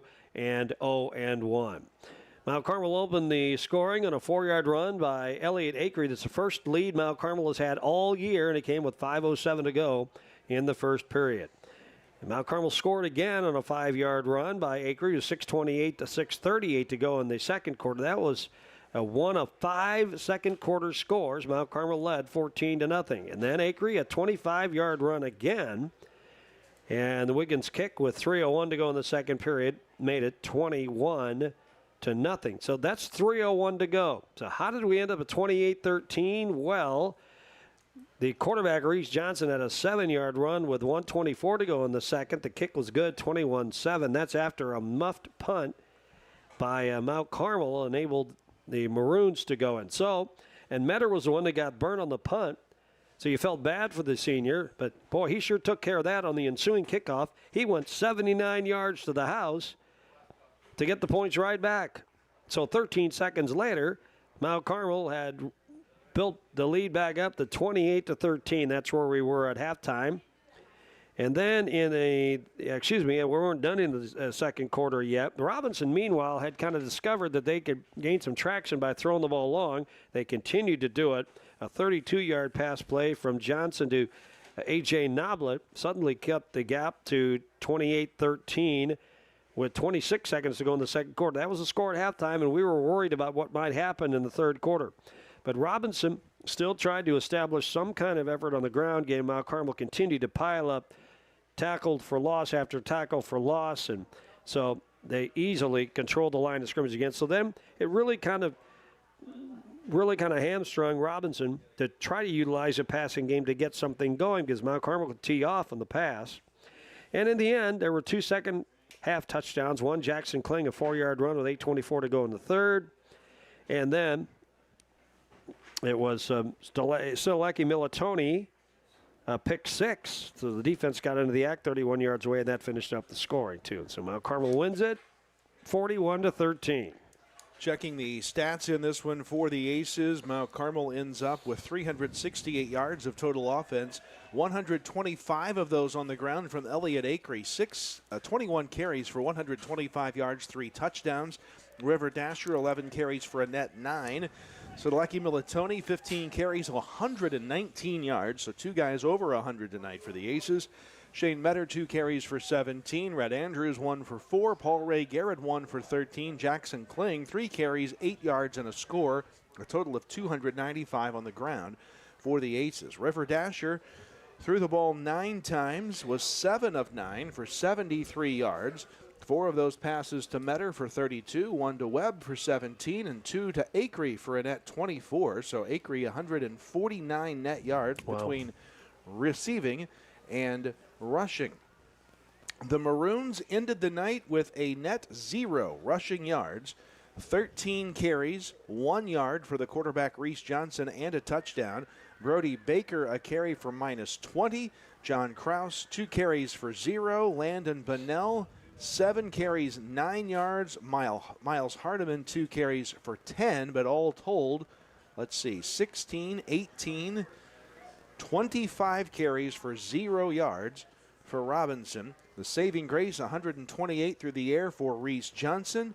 1, 2, 3, 4, 5, 6, 7 completions and 16 attempts for 128, a touchdown and a pick. Noblet caught us 3 passes for 72 and a score. Hardiman 2 for 37. Musselwhite 1 for 2, and Ayers 1 for 17. Scores around the area. Marshall knocks off Paris 34-30. Olney big on top of Lawrenceville, although it was close at halftime, 50-13 in the fourth. Well, how about the Marshall Lions off to a 3-0 start? So there's a game tomorrow night in the LIC2. That'll be Newton and KZ Westfield. Well, Mount Carmel head football coach Michael Brewer has joined us, and well, I know things must feel a little better for you. You got a little crazy for a while in the second half, but I'm sure you checked off some boxes tonight you were looking to. Yeah, I thought up front, again, on defense, we played really, really well. In that first, until things got a little squirrely there late in the second quarter, they really had nothing going. They weren't able to do anything. We were getting pressure quickly and couldn't really block us up front, which again, we had talked that maybe before the season, we had anticipated that and hoped that would be the case. So I thought that was a really, really good to see. Again, we played well in the front seven last week, so building on that is a positive for sure. Still had our little moments there in the secondary. But again, I think the kids responded well to that and then even cleaned some of that up, right? So we ended up with 2 interceptions, some batted balls, which is good, right? We need to be in position to play the ball. That was you got a pick 6 out of it tonight, too. Big emphasis this week was being in position to play the ball. And so we got that, that improved a little bit as the game went on. But boy, oh boy, do we have too many penalties on offense, right? So that'll be interesting to go back and watch. I don't know why we get called for holding so darn much, but we do. And then we had some dumb things where, kids are talking after a play, so that's easily fixable. So we'll clean that up for sure. But again, man, I bet we had over 100 yards in penalties, and you're not going to win any close games doing that. Yeah. And, I was impressed. We watched not just the fact that we were doing a better job on the ground game, and what a job by L.A. Acre, all told tonight, but all your kids, they just, granted, we probably can't see it all the way from here, but just the way they were running tonight, looking through the binoculars, it just looks like there was a lot more intensity by these kids. They just seemed to be more focused than we have been this year. Well, and I thought we did play hard last week. I don't think that was necessarily an issue, but yeah, I thought they did too. They came out, and that again, after that first week, that's going to be a challenge every week the rest of the way, is that you come out and be physical and set the tone that way. I really thought they did an excellent job of that. And I think if that'll be the baseline for what we do, if we'll be physical up front on both lines, then we got a shot. Yeah.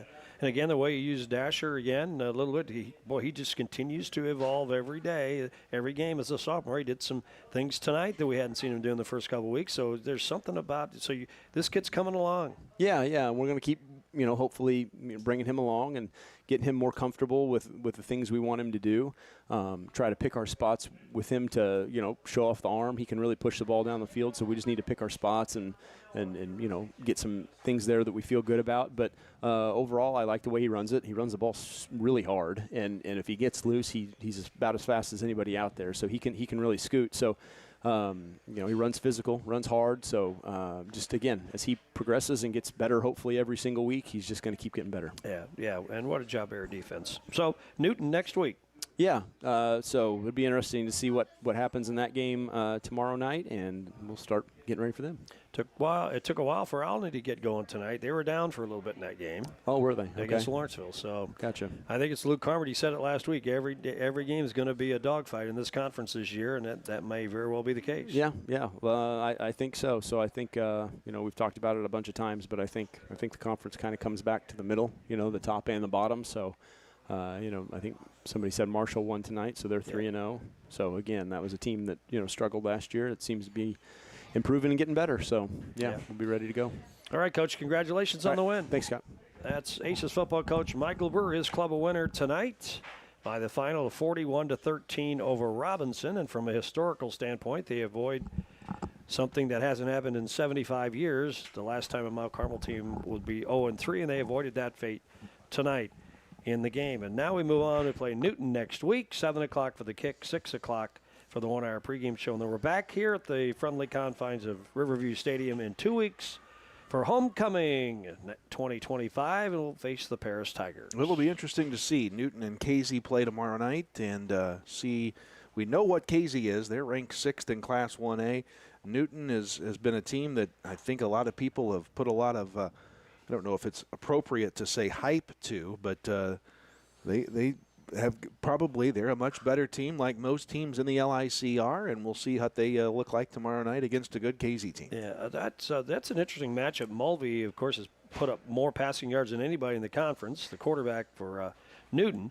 But here's Casey. I think everybody kind of thought that if they had an Achilles heel, it might be defense. But holy mackerel, their defense has done a wonderful job this year, and they produce points for their club. So they've been impressive on defense. I think that's been one of their big storylines. So we'll see how that plays out tomorrow. Newton's 1-1. We'll see where they'll be coming at. By the way, the final from Alney just in, 57-14.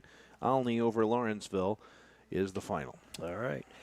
Well, we certainly hope you've enjoyed the broadcast. Thanks for allowing us to bring it to you tonight. We thank the folks for the fine food that we had tonight as well. That would be, of course, the Snake Pit Barbecue. Snake Pit Tailgaters. I did put well, they weren't. The fact they served up pork anyway too. So that was delicious. So one way or the other, guys, it was wonderful. So thank you very much. And like I said, we're on the road next week at Newton. All right, thank you very much for being with us. But hey, we have to do the electrifying play of the game. We've been wanting to do this all night, Kyle. The Mount Carmel Public Utility electrifying play of the game, and you had one picked out, right? Well, at one time I did, and now I'm going to try to remember if I still want to go with that one. Let's see, what was that going to be? Was that the big?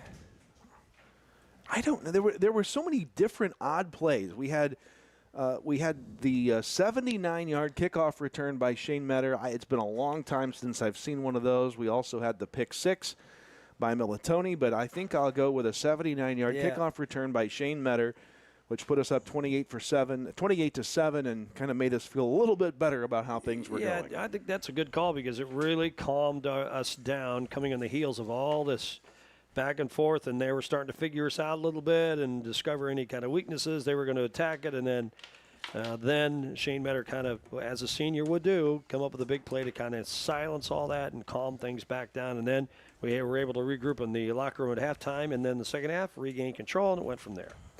All right, thank you for the time. We appreciate it. Thanks to all our sponsors, and we hope to be in Newton next week to bring you that game too. So join us then, would you please? Until then, for Kyle Peach, I'm Scott Allen. So long, everybody.